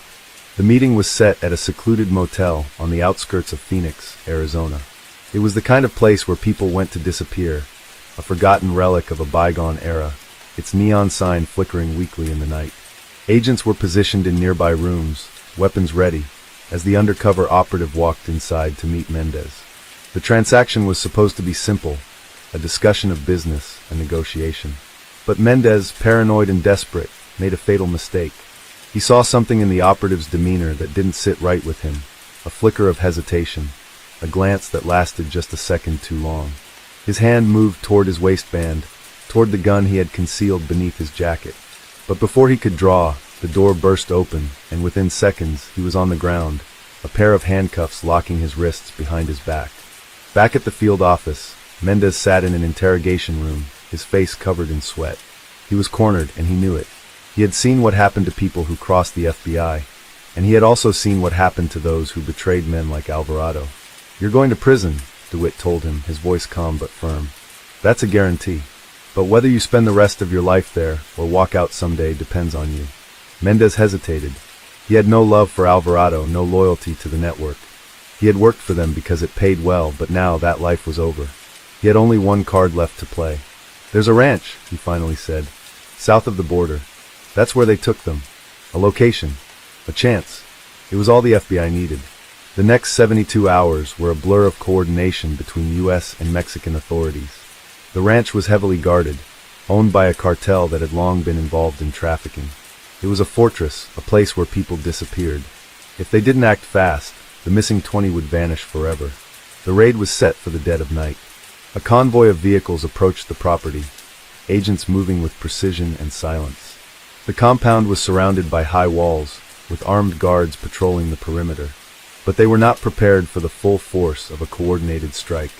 Within minutes, gunfire erupted, the night filled with the echoes of battle. DeWitt moved through the chaos, his heart pounding as he cleared room after room. Then finally they found them. Locked in a basement beneath the main house, 20 terrified souls huddled together, their eyes wide with fear. They had been days away from being sold, from disappearing forever into the abyss. The sight of them, malnourished, exhausted, broken, was a stark reminder of why they did this work, why they fought. As DeWitt and his team led them to safety, the reality of what had been prevented sank in. These were lives that had been saved, a small victory in a war that had no end. As the convoy pulled away from the ranch, the first rays of dawn painted the horizon in hues of gold and crimson. The battle against human trafficking would never be over, but for this moment, they had won. And sometimes that was enough to keep fighting. As the dust settled from the raid and the rescued victims were processed by authorities, the true scale of the human trafficking operation became clearer. The ranch, hidden deep in cartel territory, had been more than just a temporary holding facility. It had been a marketplace, a hub where human lives were bartered and sold like cattle. Investigators combed through the seized evidence, piecing together the brutal reality of what had transpired there. Diego Alvarado might have been the mastermind behind the Nevada operation, but his network stretched far beyond state lines, beyond borders, beyond anything that could be dismantled in a single strike. He had built an empire on suffering, exploiting loopholes in law enforcement, bribing officials, and leveraging the darkest corners of human desperation.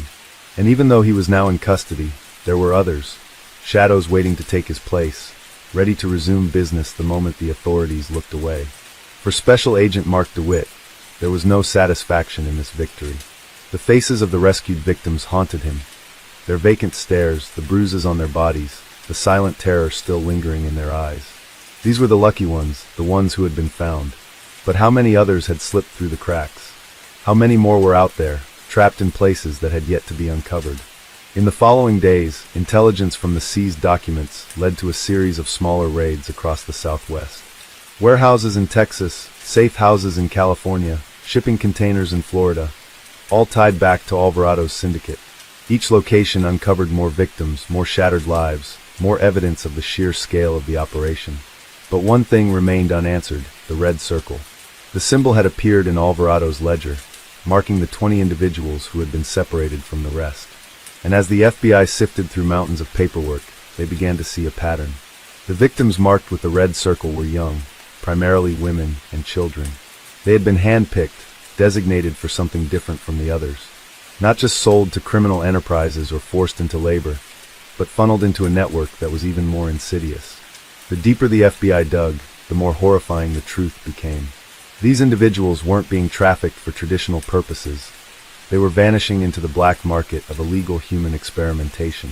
It was a conspiracy that stretched beyond cartels and traffickers, weaving into the dark underbelly of organized crime syndicates that dealt in forbidden sciences. Underground clinics, rogue doctors, and private investors willing to pay fortunes for untraceable test subjects. Some were taken for organ harvesting, others for illicit medical trials, experiments that legitimate pharmaceutical companies would never dare conduct within the bounds of the law.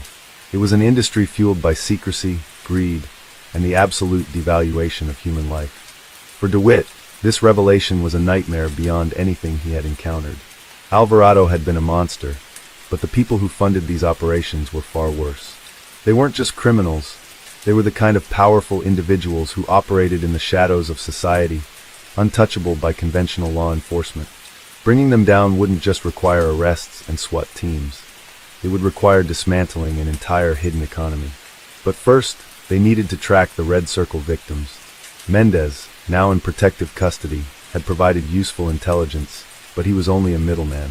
He had arranged transports, handled logistics, but he didn't know the buyers. That information was reserved for higher-ranking operatives. And so, the FBI turned to another piece of evidence recovered from the Nevada raid: Alvarado's encrypted laptop. It was their last hope of uncovering the final destination of the missing 20. Decrypting the files took time.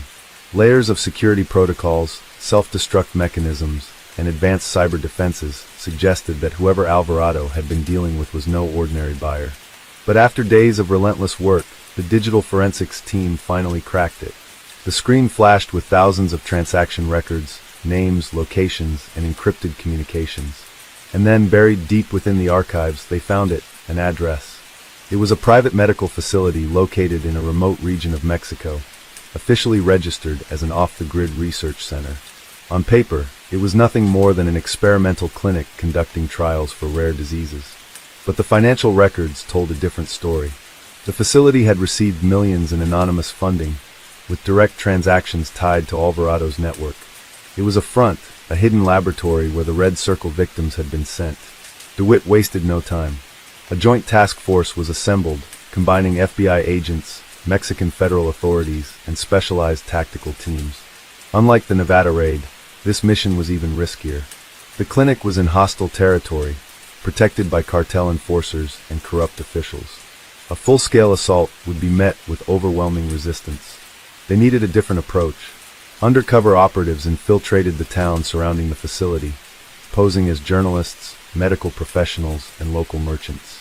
They gathered intelligence, mapped out security routines, identified key personnel, and what they discovered was chilling. The facility wasn't just a trafficking hub, it was a prison. The victims were held in underground cells, subjected to unknown procedures, their fates decided by doctors who saw them as nothing more than test subjects. The operation was set for dawn, when security was at its lowest. Using coordinated distractions, the task force moved in, breaching the facility's perimeter before the guards could raise the alarm. The compound erupted in chaos. Gunfire echoed through the halls as tactical teams stormed the underground chambers, encountering resistance from both cartel soldiers and armed medical staff. These weren't just doctors, they were complicit in the atrocities, willing to kill to protect their work. DeWitt led the charge into the lower levels, his heart pounding as he navigated the dimly lit corridors. And then, at the end of a cold, sterile hallway, he found them. The missing 20. The sight was enough to freeze his breath. They were strapped to medical gurneys, their bodies weak, their eyes filled with terror. For lines ran from their arms, hooked to machines monitoring their vitals. Some were conscious, others barely clinging to life. The air reeked of antiseptic and something darker, something that smelled like death. DeWitt moved quickly, unfastening restraints, calling for medics, assuring the captives that they were safe now. But even as the facility was secured, a gnawing feeling settled in his gut. They had found the victims, but the true masterminds behind this operation were still out there.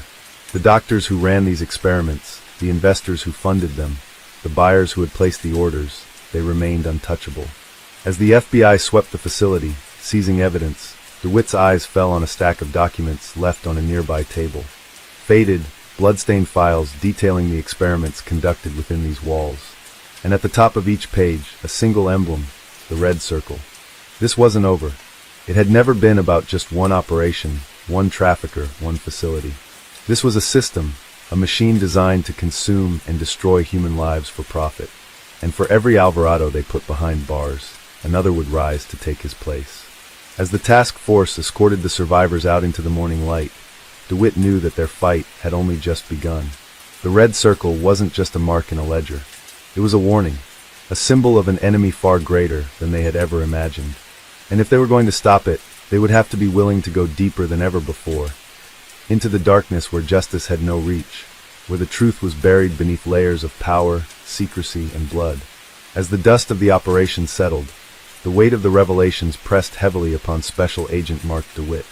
He stood amidst the ruins of the underground facility, its cold, sterile walls now stained with the remnants of violence. The rescued victims were being transported to medical centers, their fragile bodies receiving the care they had been denied for so long. Yet, for every life saved, DeWitt couldn't shake the looming presence of the ones they had lost, the countless others who had vanished into the abyss of human trafficking, never to be found again. The red circle wasn't just a symbol. It was a network, a system so deeply entrenched within the fabric of organized crime that dismantling it would require more than arrests and raids. The true masterminds operated in the shadows, beyond the reach of conventional justice. These were not cartel bosses or street-level traffickers. These were individuals with power, influence, and wealth so vast that their existence was nothing more than whispers in dark corridors. As the FBI combed through the facility's records, decrypting files and cross-referencing transactions, one name emerged repeatedly, a name that had, until now, remained buried beneath layers of secrecy. Valerio Moretti, a figure shrouded in mystery. Moretti was believed to be a financier of illicit enterprises across multiple continents. Unlike Alvarado, who had built his empire on brute force and coercion, Moretti was a ghost. He operated through shell corporations, offshore accounts, and legal loopholes that made him virtually untouchable. He wasn't just funding human trafficking, he was profiting from it in ways no one had fully understood. The deeper DeWitt and his team dug, the more sinister the picture became. Moretti's investments weren't limited to the underground medical facility in Mexico. There were connections to research labs in Eastern Europe, pharmaceutical firms in Switzerland, and private security contractors with histories of war crimes. Every thread led to another, unraveling a web that stretched across borders, governments, and legitimate institutions.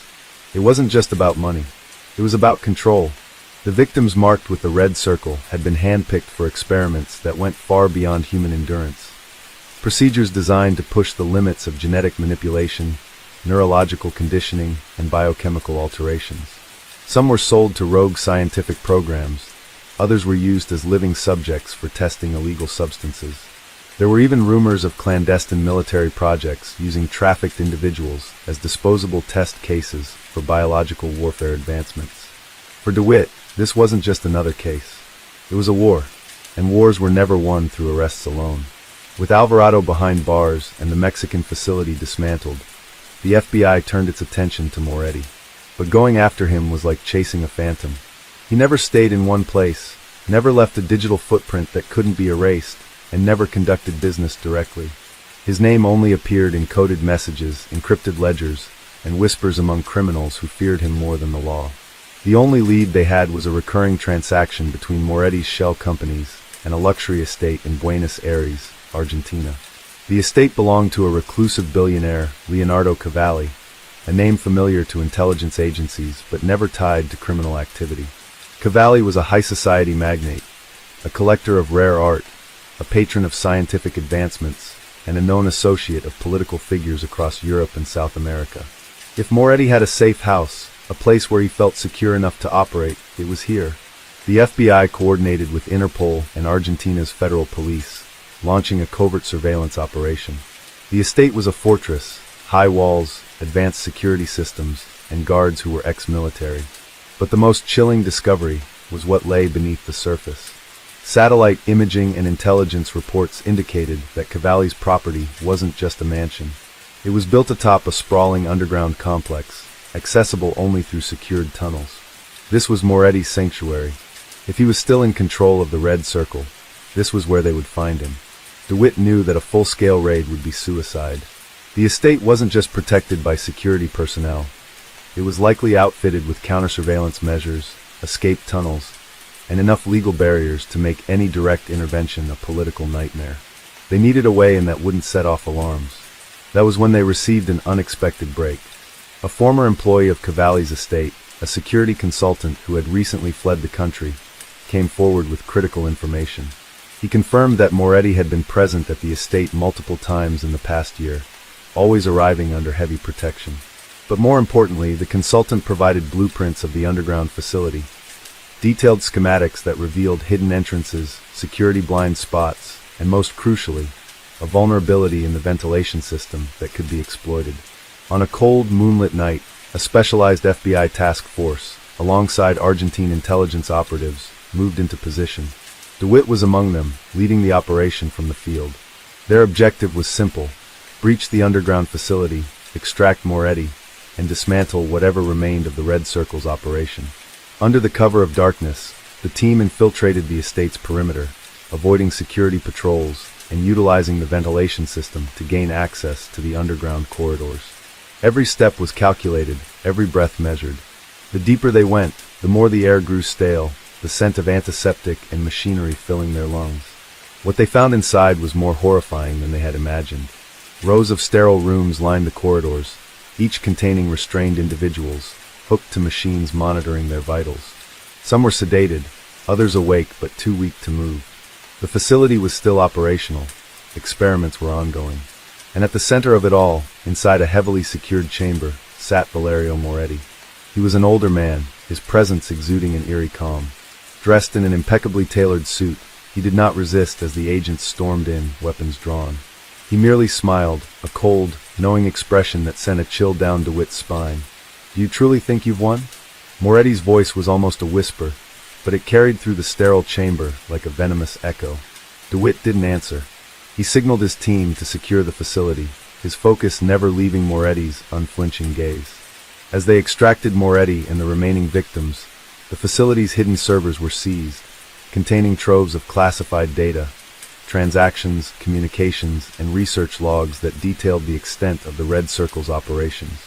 But DeWitt knew this was only a fraction of the truth. Moretti was just one head of a hydra, and cutting him down wouldn't end the syndicate entirely. Moretti's arrest sent shockwaves through the criminal underworld. The Red Circle's infrastructure crumbled, its operatives scattering in fear of exposure. Governments scrambled to cover up their unwitting involvement, distancing themselves from the scandal. The world saw it as a victory, a triumph of justice over evil. But for DeWitt, it was only a temporary reprieve. As he sat in his office days later, reviewing the files retrieved from the facility, his eyes fell upon one document that made his blood run cold. It was an encrypted ledger detailing future transactions, names, dates, locations. Moretti might have been in custody, but the business continued. Somewhere out there, in another hidden corner of the world, the red circle still existed. And as long as there were those willing to profit from human suffering, the fight was far from over. DeWitt closed the file, his jaw tightening. He had spent years hunting monsters, but the truth was some monsters never died. They simply changed names, shifted locations, and waited for the world to look away. And he would not let that happen. Not now. Not ever. DeWitt sat in his dimly lit office, the glow of his desk lamp casting long shadows on the stack of classified documents before him. The weight of the recent operation still clung to his shoulders like a heavy shroud. They had taken down Moretti, one of the most elusive figures in the global trafficking network, but DeWitt knew better than to celebrate. The red circle was too vast, too deeply rooted to be eradicated with the capture of a single man. The decrypted files painted a chilling picture. Moretti was not just a financier. He was an architect, a strategist who had woven himself into the very fabric of illicit human trade. His influence stretched far beyond what DeWitt had originally believed, touching industries and institutions that should have been untouchable. There were records of contracts between the Red Circle and high-ranking officials, confidential agreements with powerful corporations, and coded communications with men whose names never appeared in public discourse. What disturbed DeWitt the most, however, were the future operations outlined in the files. Despite Moretti's capture, there were still active shipments, movements of trafficked individuals scheduled across continents. One in particular stood out, a transfer set to take place in Nevada within the next 72 hours. DeWitt's mind raced. Moretti's arrest was supposed to bring an end to this operation, yet here was proof that the machine continued to function without him. Someone else had already stepped in to ensure its survival, and DeWitt needed to find out who. The documents referenced a private airstrip in rural Nevada, owned by a logistics company that, on the surface, seemed entirely legitimate. But buried beneath layers of shell corporations was evidence that the company had been laundering money and facilitating covert shipments for over a decade. DeWitt wasted no time. He assembled a joint task force, coordinating with Homeland Security, the Nevada State Police, and undercover agents embedded in local law enforcement. This wasn't going to be a simple raid. They had a narrow window before the shipment disappeared into the vast network of underground trafficking routes, possibly never to be found again. The target location was a seemingly abandoned warehouse, situated near the airstrip, far from any major city.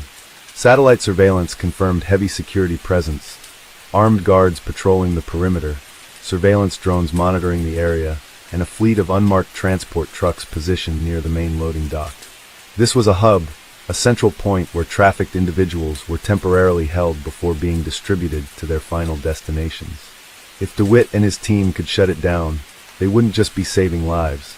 They would be severing a crucial artery in the Red Circle's operations. But the risk was immense. The night was silent. The desert wind carried a faint chill as the convoy of black SUVs came to a halt half a mile from the airstrip. DeWitt and his team moved swiftly, dressed in tactical gear, their faces obscured by night vision helmets. The plan was to strike with precision, take out the guards, disable the surveillance systems, and secure the captives before they could be moved. The first team approached from the east, cutting through the perimeter fence with laser precision. Within seconds, they neutralized the guards, their silenced weapons ensuring no alarms were triggered. DeWitt led the second team through the loading docks, their boots silent against the concrete as they navigated the labyrinthine corridors of the warehouse. Inside, the air was thick with the scent of oil, sweat, and something far more insidious, fear. Rows of shipping containers lined the interior, each one sealed shut, their walls dented with the desperate claw marks of those trapped inside. Some containers were already being loaded onto the trucks, their contents unknown, but DeWitt knew exactly what, or rather who, was inside. One by one, his team began to breach the containers, the locks shattering under the force of their hydraulic tools. The sight inside made even the most hardened agents falter. Dozens of captives, malnourished and terrified, huddled together in the dimly lit interiors of the metal enclosures. Some had been there for days, others for weeks, their voices hoarse from screaming for help that had never come. Many were children, their wide eyes filled with a mixture of hope and terror as the armed agents pulled them from their confines. But the operation was far from over. Suddenly, a gunshot rang out from the upper catwalk, followed by a burst of rapid-fire rounds. The remaining guards had been alerted. Chaos erupted as the warehouse was engulfed in a deadly firefight. DeWitt barely had time to react before bullets tore through the air, ricocheting off steel beams and shattering crates. He dove behind cover, returning fire as his team pushed forward, clearing the warehouse with ruthless efficiency. The guards were highly trained, their movements precise, their weapons state-of-the-art. This wasn't just a criminal operation. These men were professionals, former military or mercenaries, hired to ensure that no one left the facility alive. But they hadn't anticipated the relentlessness of DeWitt's team. One by one, the guards fell. The few that attempted to flee were met with intercepting units at every exit. Within minutes, the warehouse was secured, the last of the captives rescued. But something didn't feel right. As DeWitt moved through the wreckage, his eyes scanned the warehouse floor, searching for something, anything, that would explain why this operation had continued even after Moretti's capture. That was when he saw it, a door barely noticeable, concealed behind stacks of wooden crates. It was marked with no insignia, no warning signs, just a single number, etched into the steel, 0715.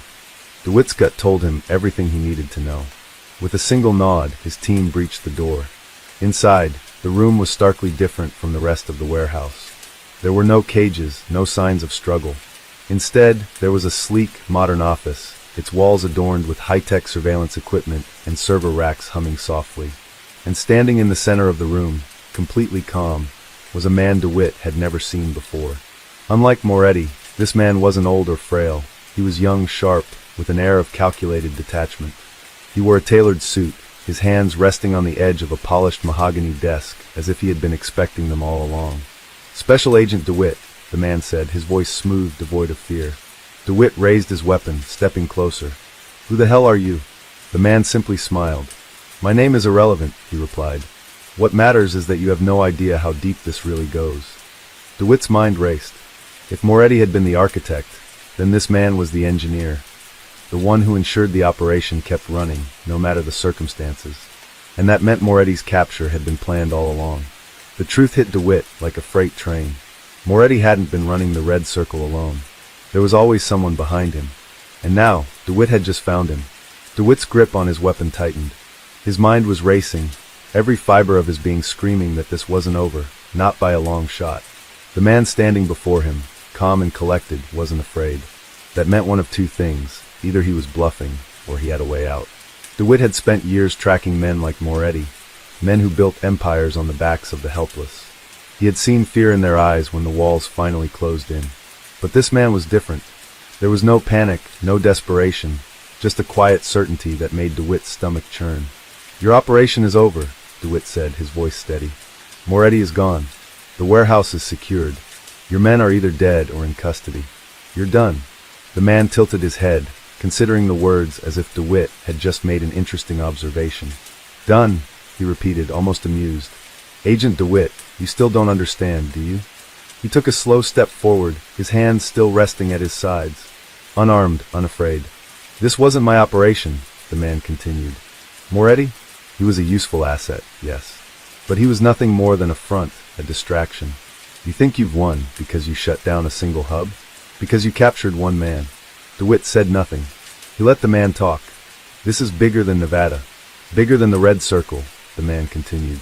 "You've disrupted one link in a chain that spans the entire globe.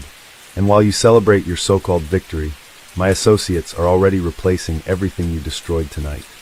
His voice was calm, almost reassuring, and that terrified DeWitt more than anything. "You can arrest me if you like," the man said. "Take me in. Put my name in your reports. But it won't matter.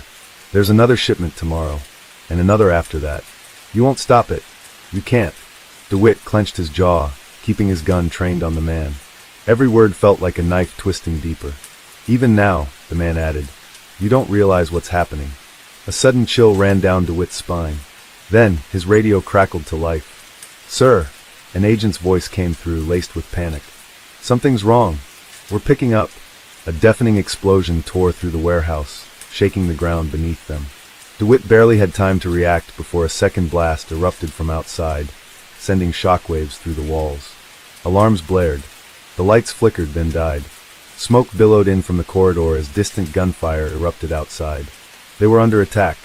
The man before him barely flinched. He simply gave DeWitt a small, knowing smile. "I told you," he murmured. And then, before DeWitt could react, the man reached into his pocket. DeWitt fired. The gunshot echoed through the room as the man collapsed, blood pooling beneath him. But before DeWitt could even process what had happened, the entire warehouse erupted in chaos. Through the smoke and flashing emergency lights, DeWitt could see figures moving, armed reinforcements, pouring in from the airstrip. More men, more firepower. This wasn't just a cleanup crew. This was an extraction mission. Someone had known this raid was coming. Someone had planned for this exact scenario. DeWitt turned, sprinting back into the corridor as his radio filled with frantic voices. "Command! We're taking heavy fire, multiple hostiles, they're trying to wipe the site. We need immediate backup." No response. Then another explosion shook the walls. DeWitt didn't hesitate. He pushed forward, his only focus now on getting his team and the captives out alive. Because the truth was painfully clear now. This wasn't a victory. This wasn't the end. This was just the beginning. Case 4. In the quiet town of Albury, nestled on the border of New South Wales and Victoria, the rolling hills and serene landscapes had long been a peaceful escape from the chaos of the cities. It was a place where life moved slower, where people knew their neighbors, and where crime rarely made headlines beyond petty thefts or bar fights. But in the year 2015, something far darker had been lurking beneath the town's picturesque exterior. Something so insidious that it would unravel one of the most extensive human smuggling operations in Australian history. At the center of it all was a man named Richard "Rick" Calloway, a businessman whose wealth and influence extended far beyond what anyone could trace on paper. To the outside world, he was a philanthropist, a real estate mogul, and a man whose presence at high society charity events seemed to solidify his status as one of Albury's most respected figures. But behind closed doors, Calloway was something else entirely, a man who had turned the desperation of others into a lucrative empire. His story wasn't one of a troubled childhood or a history of violence.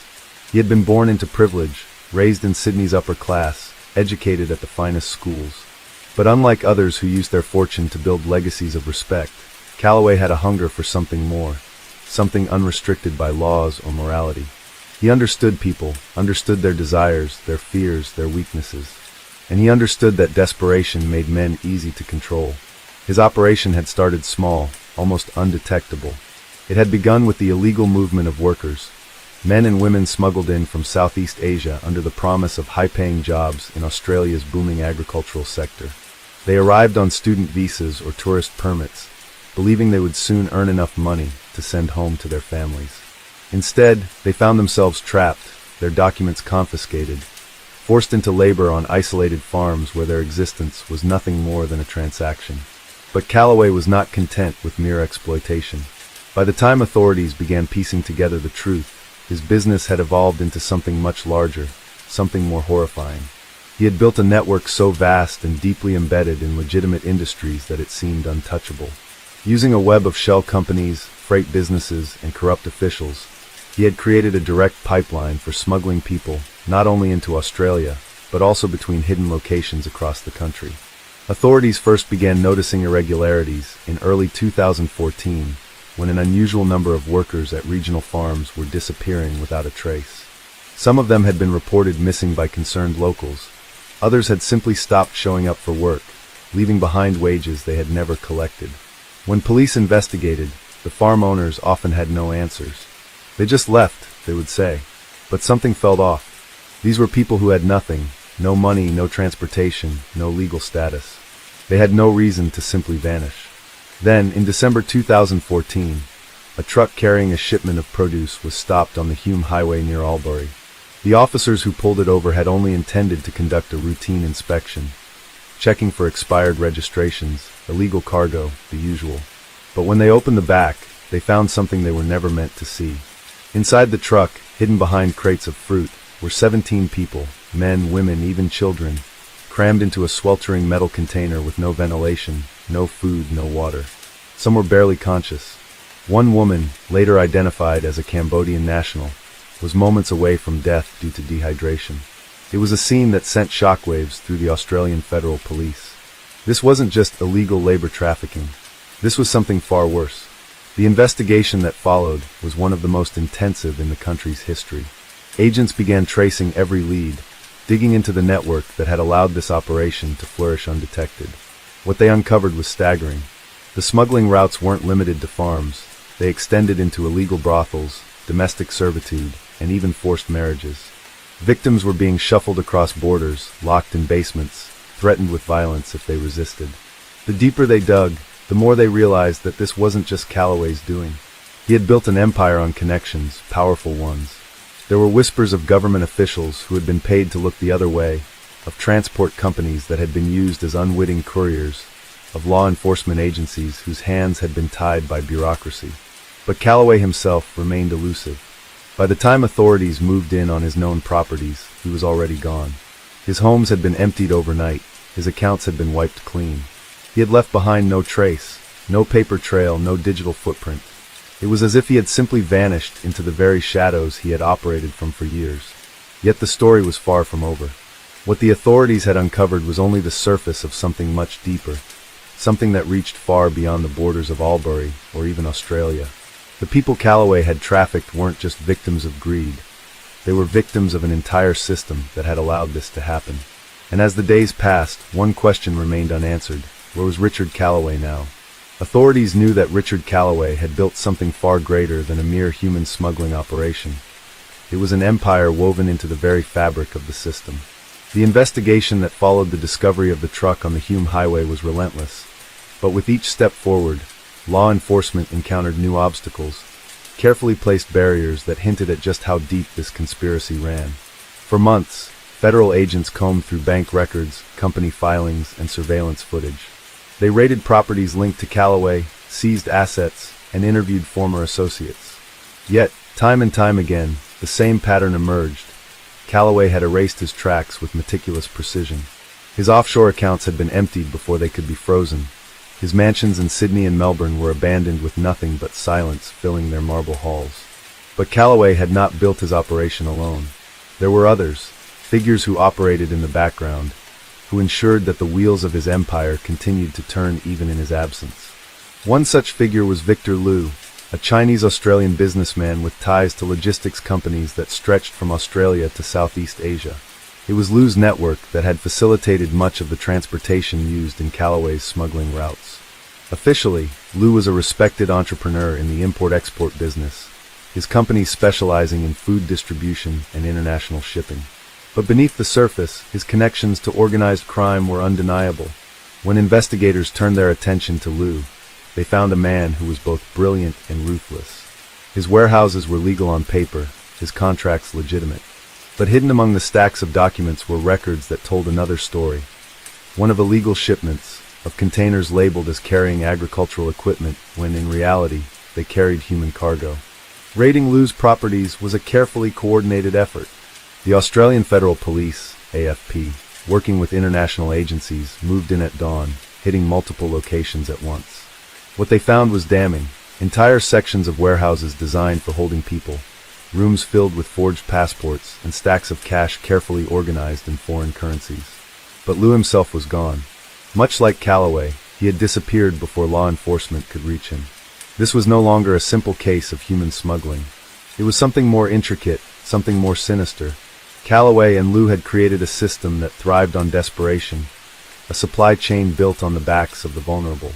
And as authorities peeled back the layers, they began to see the extent of its reach. The victims were not just from Southeast Asia. They came from Africa, the Middle East, Eastern Europe. They had been promised safety, security, a future. Some had paid everything they had to men like Calloway, believing they would be given legal pathways to a better life. Others had been taken by force, their journeys beginning not with promises but with abduction. Those who made it to Australia rarely found what they were looking for. Instead, they were transported like livestock, locked in hidden compartments of shipping containers, smuggled across the country under cover of night. The lucky ones ended up in forced labor, their wages stolen, their movements controlled. The unlucky ones were sold into far darker fates, into industries that thrived in the shadows, into places from which few ever escaped. Forensic teams worked tirelessly to analyze the evidence recovered from Lou's warehouses. Computer hard drives, encrypted files, ledgers filled with coded transactions. It was slow, meticulous work, but as they cracked through layer after layer of hidden data, the full scale of the operation became clearer. One file, in particular, sent a wave of silence through the investigation team. It was a shipment manifest, dated just weeks before the discovery of the truck in Albury. The names were real, the destinations listed, the payments recorded down to the last cent. This wasn't just documentation, it was proof. Proof that hundreds of people had been moved through this system, each one assigned a value, a price. But there was one detail that stood out above all others. The final entry on the list was not just a name. It was a delivery date, and that date had not yet passed. The realization hit hard. This operation was still running, still active. Somewhere out there, more victims were already in transit, already locked away in the same suffocating conditions as those discovered on the Hume Highway. The authorities were not just looking at a cold case.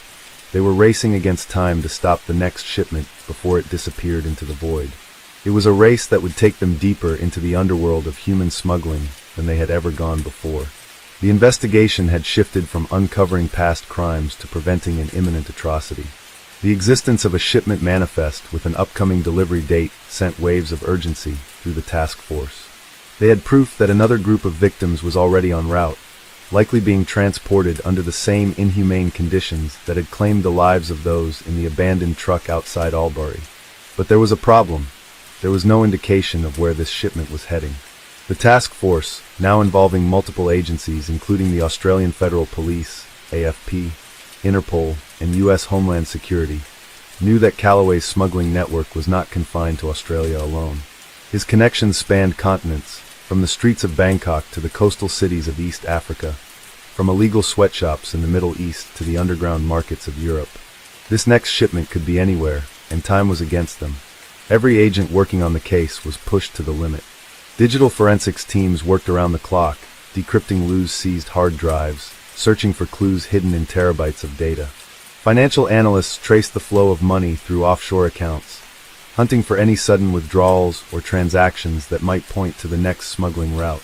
Undercover agents, embedded in Sydney's criminal underworld, leaned on informants, pressing for any scrap of intelligence. Slowly, the pieces began to fit together.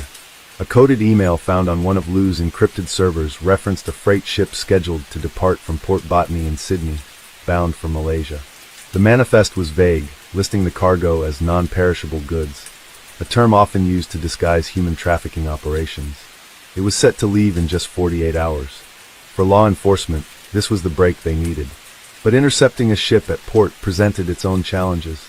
The criminal network had layers of security, and if Calloway's people got wind of an impending raid, they would simply abort the shipment, potentially disposing of the victims before authorities could reach them. The task force had to act without tipping off the smugglers. The plan was devised with surgical precision. Rather than storming the port with a show of force, a covert team was assembled. Disguised as dock workers, they infiltrated the shipping terminal under the cover of routine inspections. They carefully placed surveillance equipment, tracking movement near the targeted cargo containers. Snipers were stationed at vantage points, their scopes trained on any suspicious activity. As the hours passed, the tension was suffocating. Every flicker of movement was scrutinized, every truck entering the port was logged. Then, as night fell, the team spotted unusual activity near a stack of cargo containers. A group of men, dressed in high-visibility vests to blend in with legitimate workers, were securing a specific container with industrial locks. This was it. The signal was given. Silent precision was the priority. Special operations agents moved in, night vision goggles cutting through the darkness as they closed the distance. The smugglers had no warning, no chance to react. Within moments, they were subdued, restrained, and interrogated on site. But the true horror lay behind the thick steel walls of the container. As agents cut through the locks and pried the doors open, the stench of sweat, urine, and fear flooded out. Inside, nearly 60 terrified individuals were packed together, their faces hollow with exhaustion. Many had been inside for days, surviving on minimal food and water. Some were unconscious, their bodies unable to endure the suffocating heat and lack of oxygen. Medical teams were already waiting. As the victims were carefully extracted, their stories began to emerge. They had been promised work, safety, a future. Instead, they had been stripped of their passports, their identities erased, and sold like commodities. Some had been abducted outright, snatched from the streets of small towns and villages in countries thousands of kilometers away.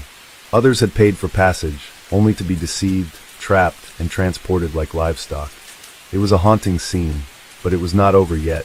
Calloway and Liu were still at large. As investigators combed through the intercepted shipment's documentation, they discovered an unexpected signature on a transit document, a name that had not appeared before in any of Calloway's previous operations. Someone new had taken charge of the smuggling network, a shadow even more elusive than the men they had been hunting. And this name led them somewhere no one had expected, a place where the line between legal business and organized crime blurred beyond recognition, a place where power protected those who pulled the strings, and a place where the fight against human trafficking was only just beginning. The name on the intercepted shipping manifest sent shockwaves through the task force. Marcus Whitmore, a respected entrepreneur, philanthropist, and owner of one of Australia's largest logistics and freight companies. On the surface, he was an admired figure in the business world, known for his contributions to infrastructure development and trade. He sat on advisory boards, mingled with government officials, and appeared in glossy magazines as the embodiment of success. But now, his name had surfaced deep inside a human trafficking operation, tied to one of the most heinous crimes Australia had ever witnessed. Whitmore's involvement complicated everything. He wasn't just a criminal mastermind lurking in the shadows. He was a public figure, someone with political ties and access to powerful circles. Arresting him without ironclad evidence would trigger legal battles that could drag on for years, and worse, if they moved too soon, he would vanish before they could touch him. The strategy had to change. Instead of taking him down directly, they needed to dismantle his entire network, piece by piece. Agents poured through every available document, searching for connections. Financial records, offshore accounts, hidden investments. Each thread led them deeper into a web of corruption that spanned continents. They discovered that Whitmore had been using legitimate shipping routes as a front for illegal cargo. By hiding smuggled individuals inside sealed refrigeration units or disguising them as temporary laborers, he had been trafficking thousands of people worldwide for years, undetected. It wasn't just about transporting victims. His empire included forged documentation services, fraudulent immigration schemes, and even bribed customs officials who looked the other way.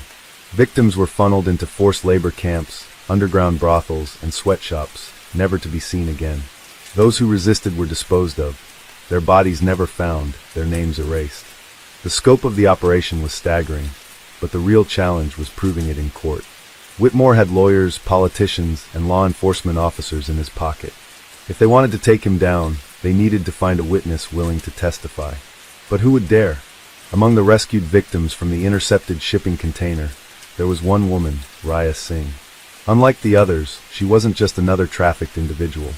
Raya had been one of Whitmore's former recruiters, a woman who once lured desperate people into his system with promises of safety. She had seen everything, the bribes, the hidden warehouses, the abuse, but something had changed. She tried to escape. Her rebellion had cost her dearly. She was beaten, starved, and left to die in a cargo unit before being shipped off with the other victims as punishment. But she had survived, and now she was their best chance at taking Whitmore down. The problem was that Raya was terrified to talk. She had seen firsthand what happened to those who crossed Whitmore. People who spoke out disappeared overnight, found in abandoned mines, buried in remote deserts, or never found at all. She knew his ruthlessness, and she knew his reach.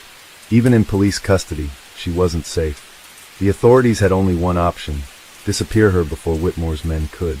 Under a new identity, Raya was moved to a secure facility in an undisclosed location. Every trace of her past was erased. Medical records, bank accounts, even her old photos were wiped from existence. But Whitmore knew. Despite the secrecy, the task force soon discovered that they were being watched. Agents reported unmarked vehicles trailing them. Encrypted messages intercepted their communication lines, and at one point, an anonymous package was delivered to their headquarters.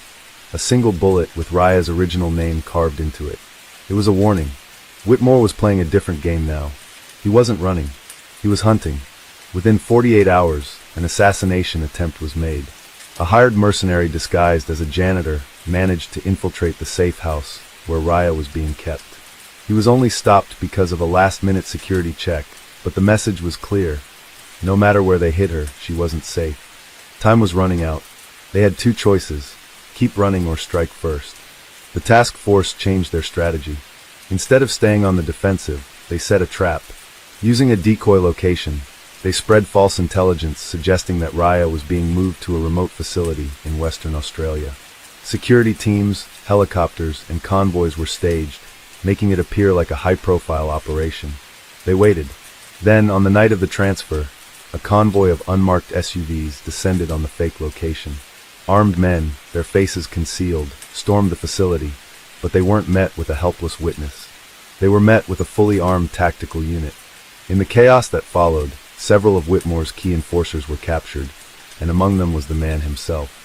Marcus Whitmore, once an untouchable figure in high society, was now in handcuffs. But the fight wasn't over.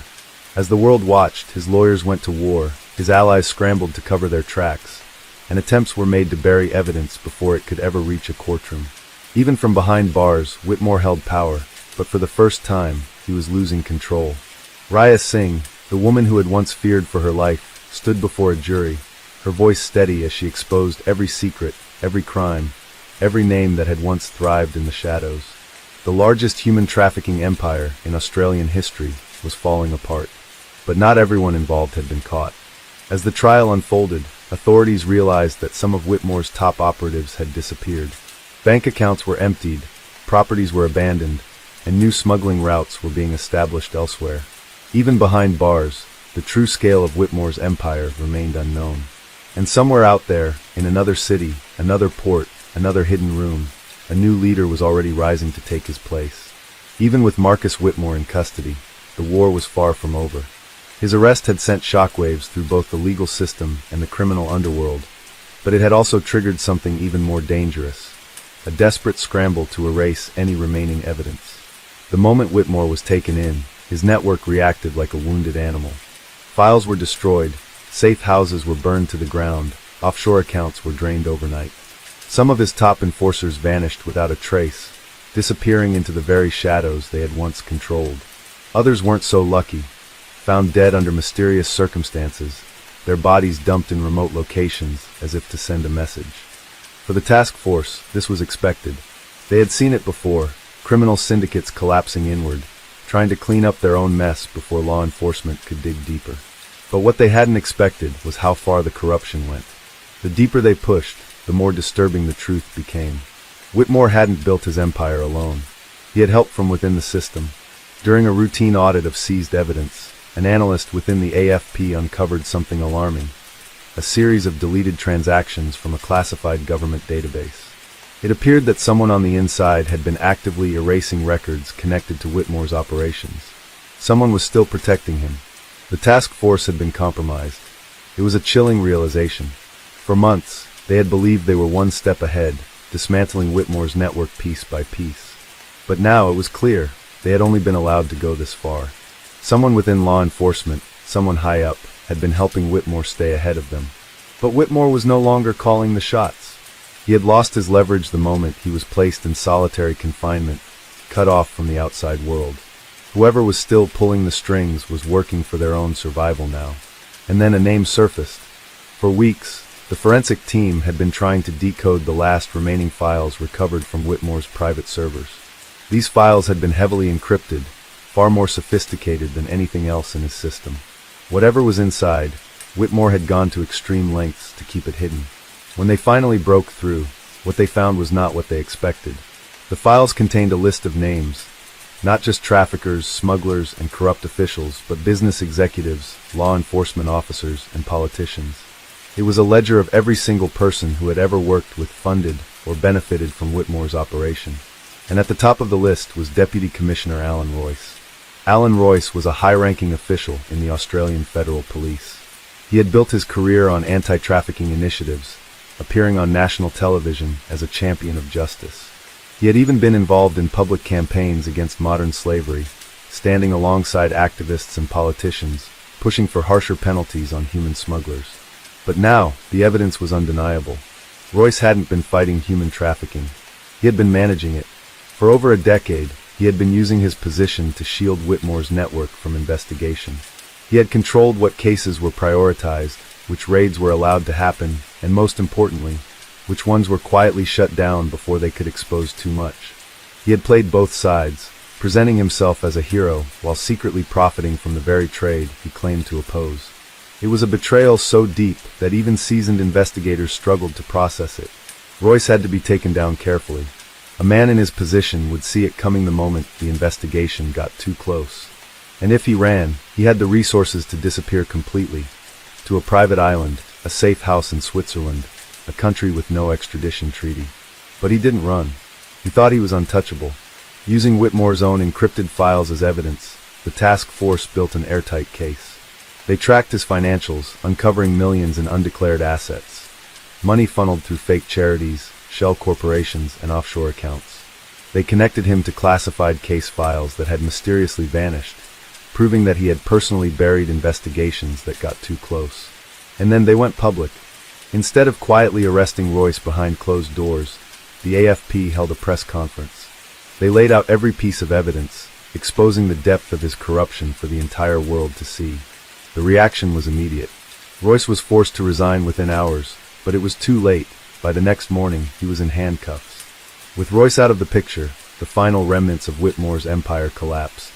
The few remaining operatives who had been hiding were flushed out, their safe houses raided, their financial networks dismantled. Dozens of traffickers, enforcers, and corrupt officials were arrested. More than 300 victims, some of whom had been missing for years, were found and rescued. It was the largest human trafficking bust in Australian history. But even as the trials began, the scars remained. For the victims, freedom did not mean forgetting. Many had been severed from their families, their identities stolen, their past lives erased. Some would never fully recover from what had been done to them. For the investigators, it was a hard-earned victory, but one that came with a bitter truth.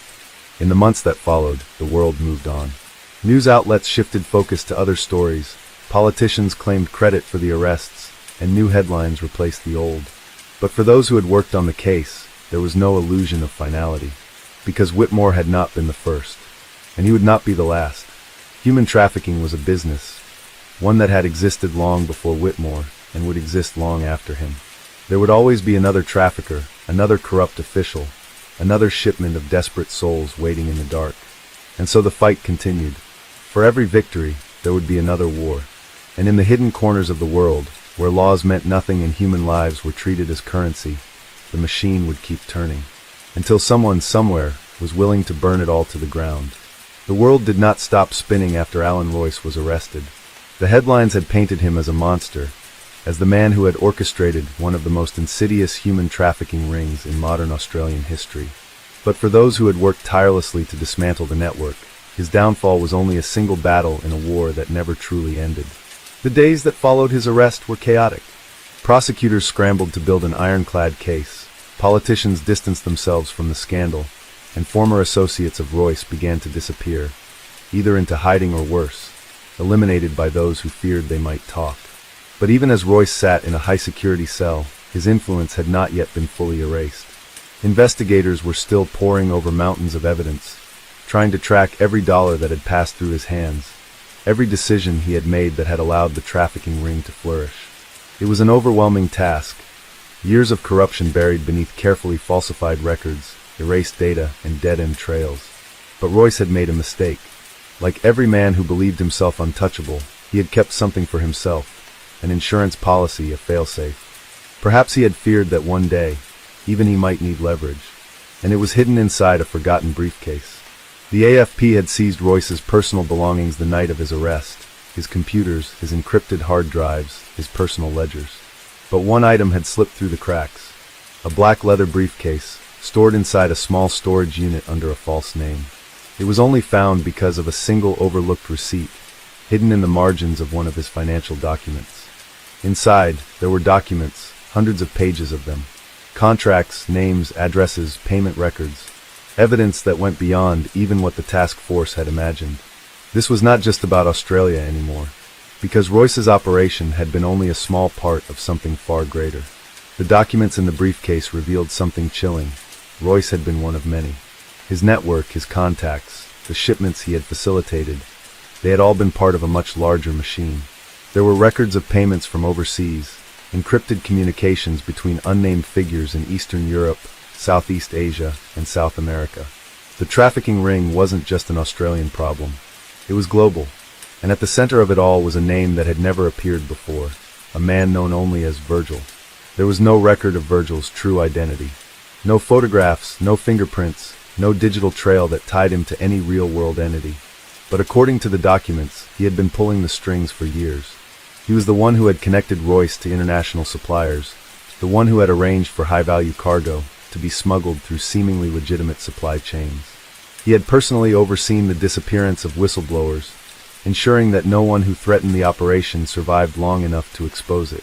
And now that Royce was gone, it was Virgil who remained in control. The discovery of Virgil's involvement changed everything. The AFP was no longer dealing with just a domestic criminal case. They were hunting a ghost, a figure so deeply embedded in international trafficking networks that even his own associates had never met him in person. But there was one clue. Tucked within the documents was a single encrypted email, one that Royce had received just days before his arrest. The message was short, almost dismissive. Shut it down. No loose ends. It had been sent from a secure server in Dubai, and it had been signed simply V. The task force was suddenly operating under a new reality. Royce had been a powerful figure, but he had been replaceable. Virgil was the real mastermind, the one who had been watching from the shadows, ensuring that the trafficking ring continued to function no matter who was arrested, no matter which front was exposed. For weeks, agents worked around the clock, trying to trace Virgil's communications, following every digital breadcrumb that had been left behind. But every time they got close, the trail went cold. Whoever he was, Virgil knew how to erase himself. He was operating at a level beyond even Royce, a ghost among ghosts. And then, just as it seemed the investigation was reaching a dead end, something unexpected happened. An agent working on the Virgil case vanished without a trace. She had been following a lead, a potential informant who had claimed to have met Virgil once, years ago, in an underground auction in Macau. But the moment she left to meet her source, she never returned. Her car was found abandoned on a remote highway, her phone and personal belongings still inside. There was no sign of struggle, no clues, no messages. She was just gone. It was a warning. A silent message from Virgil himself. Stop, or disappear. The loss of their agent was a devastating blow. It was a reminder that they weren't just dealing with criminals. They were up against an organized system, one that operated outside the boundaries of law, morality, and even reality itself. Virgil was still out there.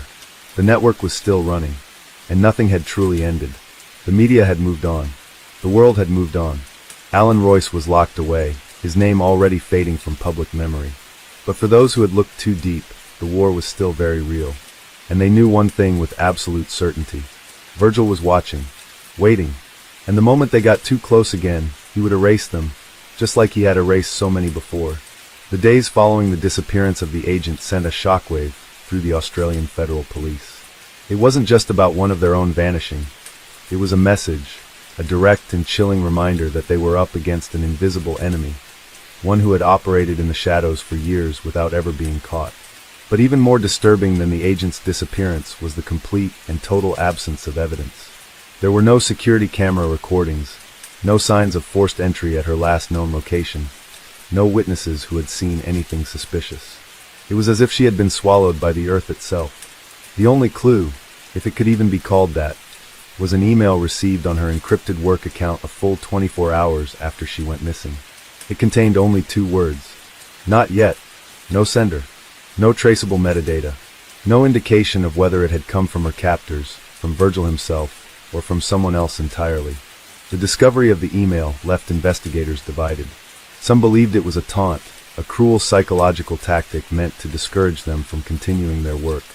Others believed it was something worse, a warning that they were being allowed to continue, but only up to a certain point. If Royce had been a soldier in the game, then Virgil was the architect of the battlefield itself. And Virgil had just made his move. With the investigation now under extreme pressure, the focus turned to those who had managed to survive Royce's network, victims who had been rescued, escaped, or left behind when his empire began to crumble. Many of them had never spoken about their experiences. Some had been so severely traumatized that even the mention of Royce's name sent them into a spiral of panic and fear. Others refused to believe that he was actually gone, convinced that even from behind bars, he still held power over them. And then, there was one survivor who finally broke her silence. She was a young woman, no older than 25, who had been trafficked through the network for years before managing to escape during a chaotic police raid in Darwin. Her testimony was unlike anything investigators had heard before, because she claimed to have seen Virgil. According to her, it had happened only once. She had been kept in a holding facility, a warehouse near the docks, its location unknown to her. The men who ran the operation were brutal, but they were terrified of something greater than themselves. And then one night, a man arrived. She never saw his face, but she felt his presence before he even entered the room. The guards, the handlers, they changed when he walked in. Men who had spent years breaking people down were suddenly meek, submissive. They barely spoke. They barely moved. It was as if they feared that even breathing in his presence might invoke his wrath. She never heard him raise his voice, never saw him engage in violence. But she saw something even worse. She saw his eyes, and for the first time in her life, she understood true, inescapable terror. She couldn't describe what made them different, what made them wrong. But she knew, in the deepest part of her soul, that whoever Virgil truly was, he wasn't like the others.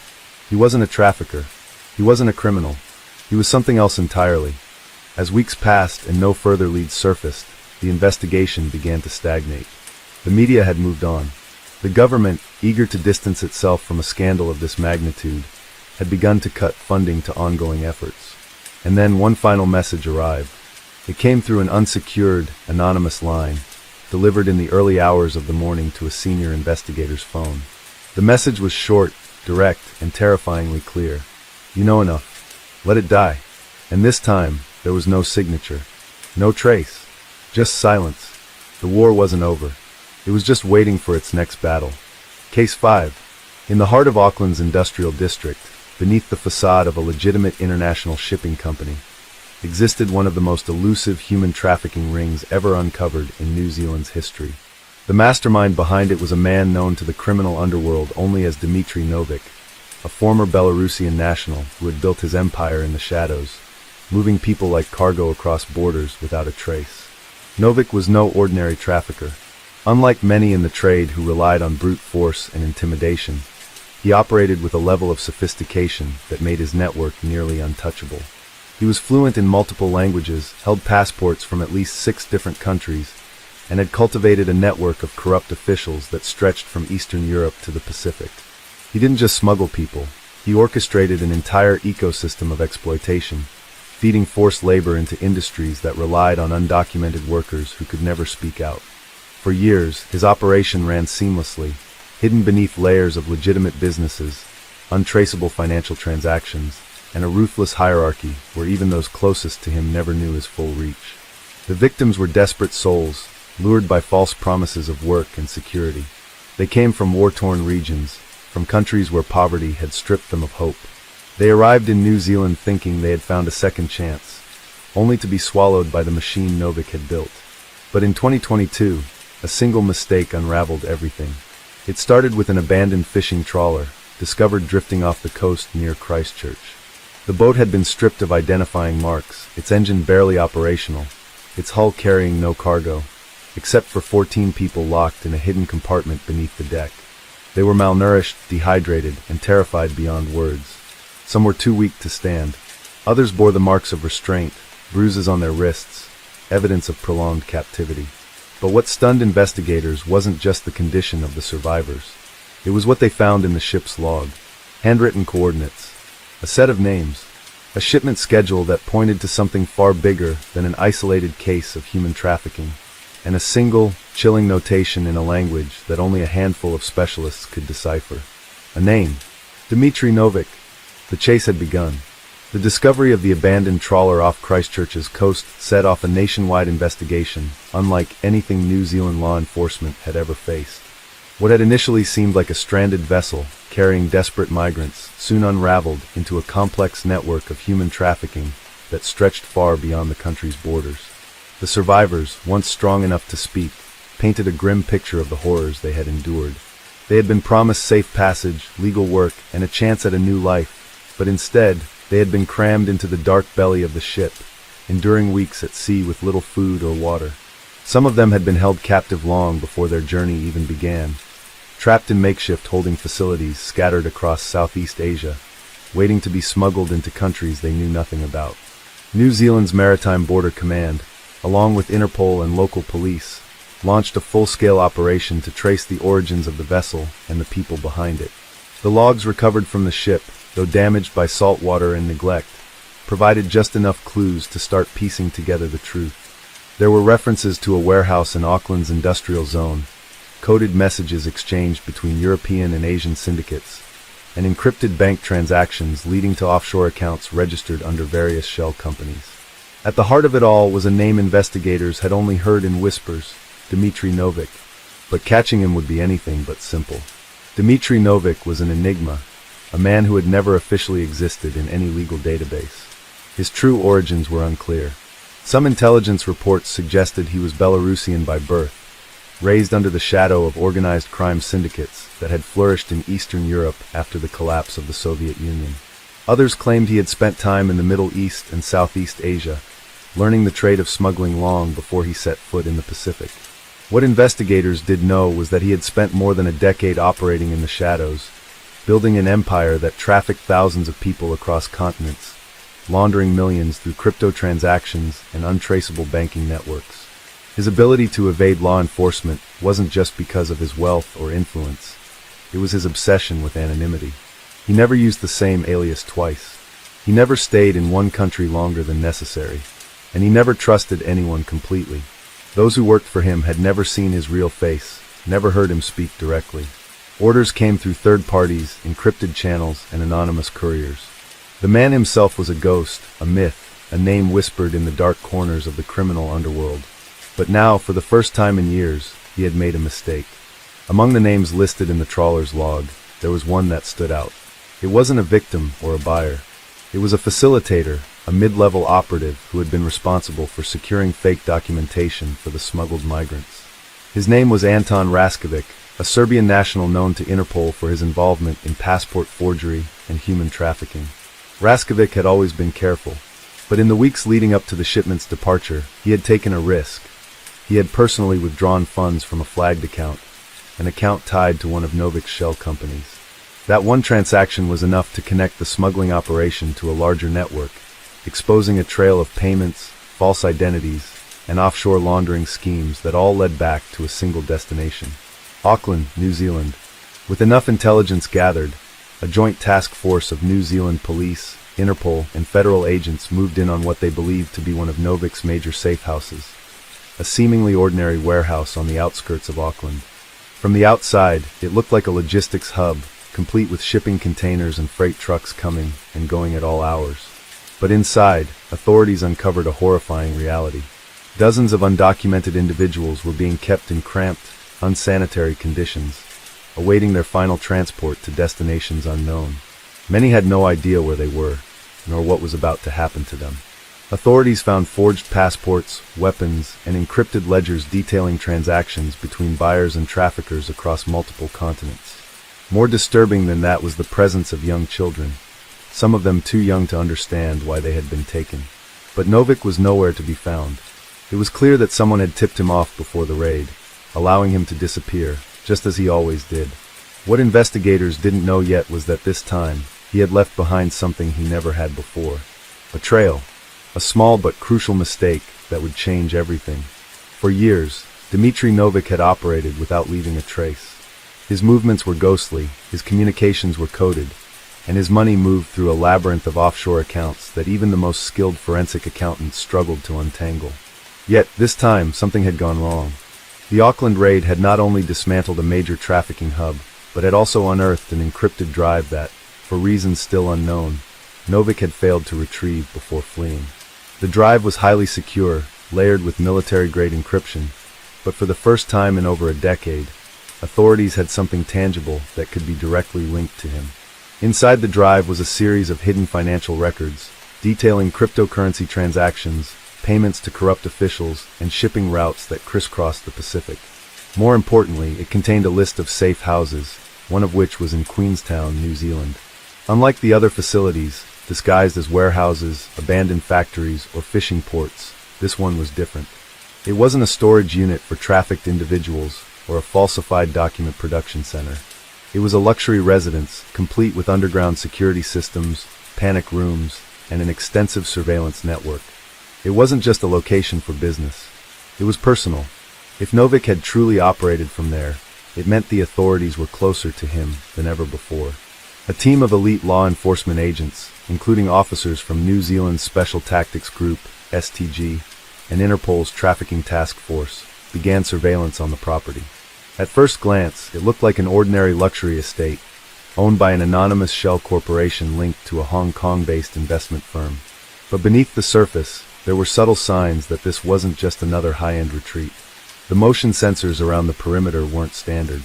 They were military-grade, capable of detecting even the slightest movement from great distances. The security cameras weren't the type installed by ordinary homeowners. They were custom-built, remotely accessible from multiple locations. Most telling of all, the electricity usage was highly irregular. There were spikes in activity at odd hours of the night, patterns that suggested frequent encrypted communications and data transfers. Someone was using this place, and not just for leisure. The agents knew they had one shot at catching Novik. If they moved too soon, he could vanish like he always had. If they waited too long, he could wipe every trace of his existence and resurface in another part of the world. It was a waiting game, a battle of patience and precision. Days into the operation, intelligence analysts monitoring the area picked up an anomaly. A highly encrypted satellite transmission had been detected from within the estate. It wasn't an ordinary phone call or an internet signal. It was something far more sophisticated. It was a data burst, a compressed package of information being sent to an unknown recipient. Despite the encryption, forensic specialists were able to analyze its metadata, revealing a destination in Vladivostok, Russia, a known haven for international fugitives and a city controlled by powerful Eastern European crime syndicates. If Novik was trying to arrange an escape, it meant one thing. He was still in Queenstown, and he was running out of time. At 3:42 a.m., the decision was made. With night vision equipment, thermal imaging drones, and a silent entry strategy, the team moved in. The goal was clear: secure Novik alive. He was too valuable, too dangerous to eliminate outright. Breaching the estate was not easy. The entrances were reinforced, and the inner rooms were fortified with biometric locks. But nothing could hold back a tactical unit trained for high-risk extractions.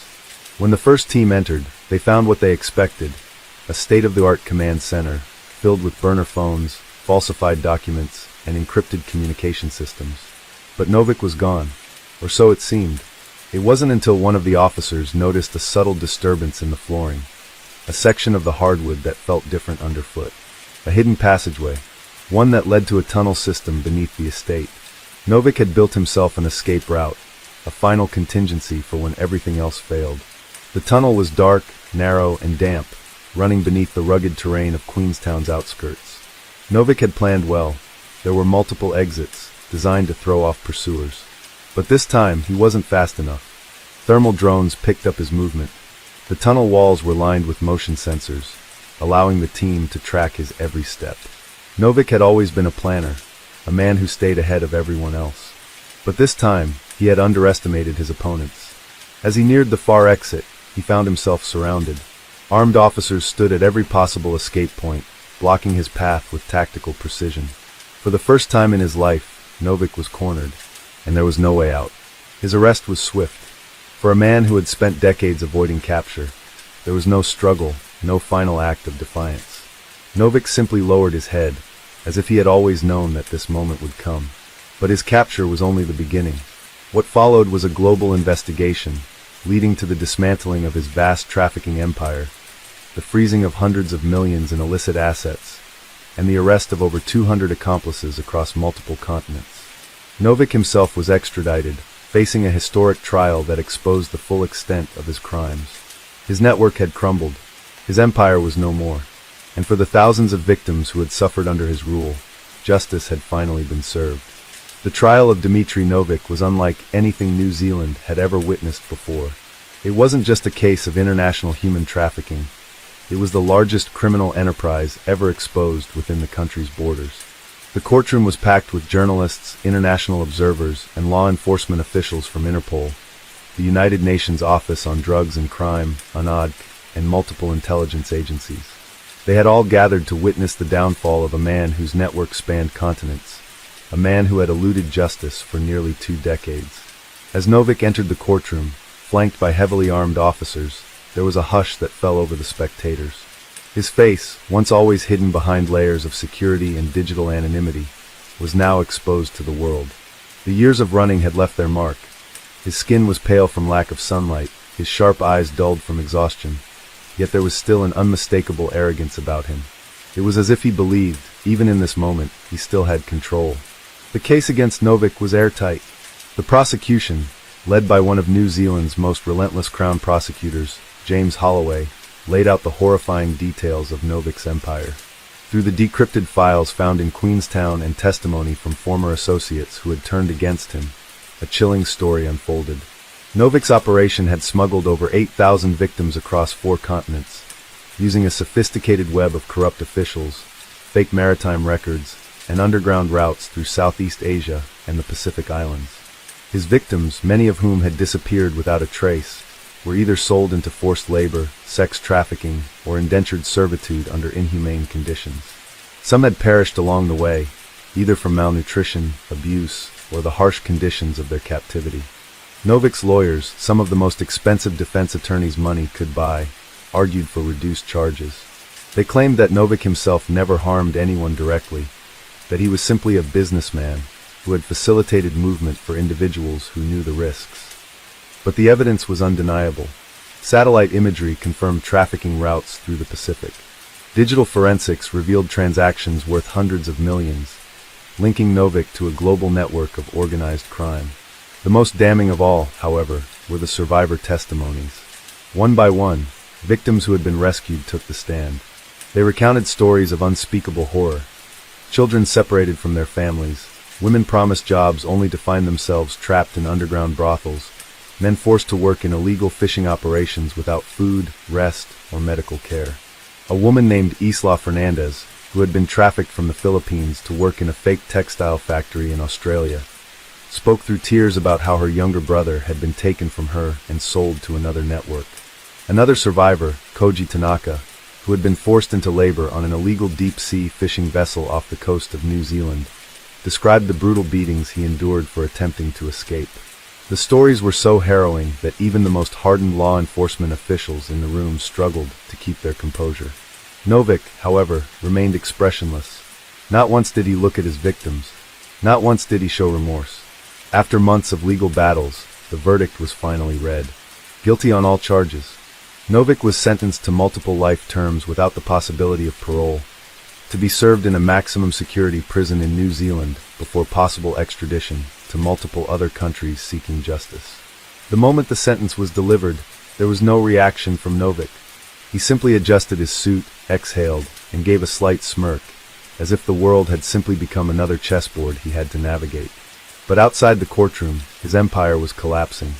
With Novik behind bars, law enforcement agencies worldwide began dismantling his network piece by piece.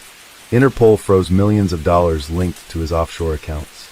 New Zealand authorities raided properties and businesses tied to his syndicate. Dozens of corrupt officials, from border officers to government workers, were arrested for aiding his operations. The message was clear: Novik's reign was over. But justice came at a cost. Many of his victims would never be found.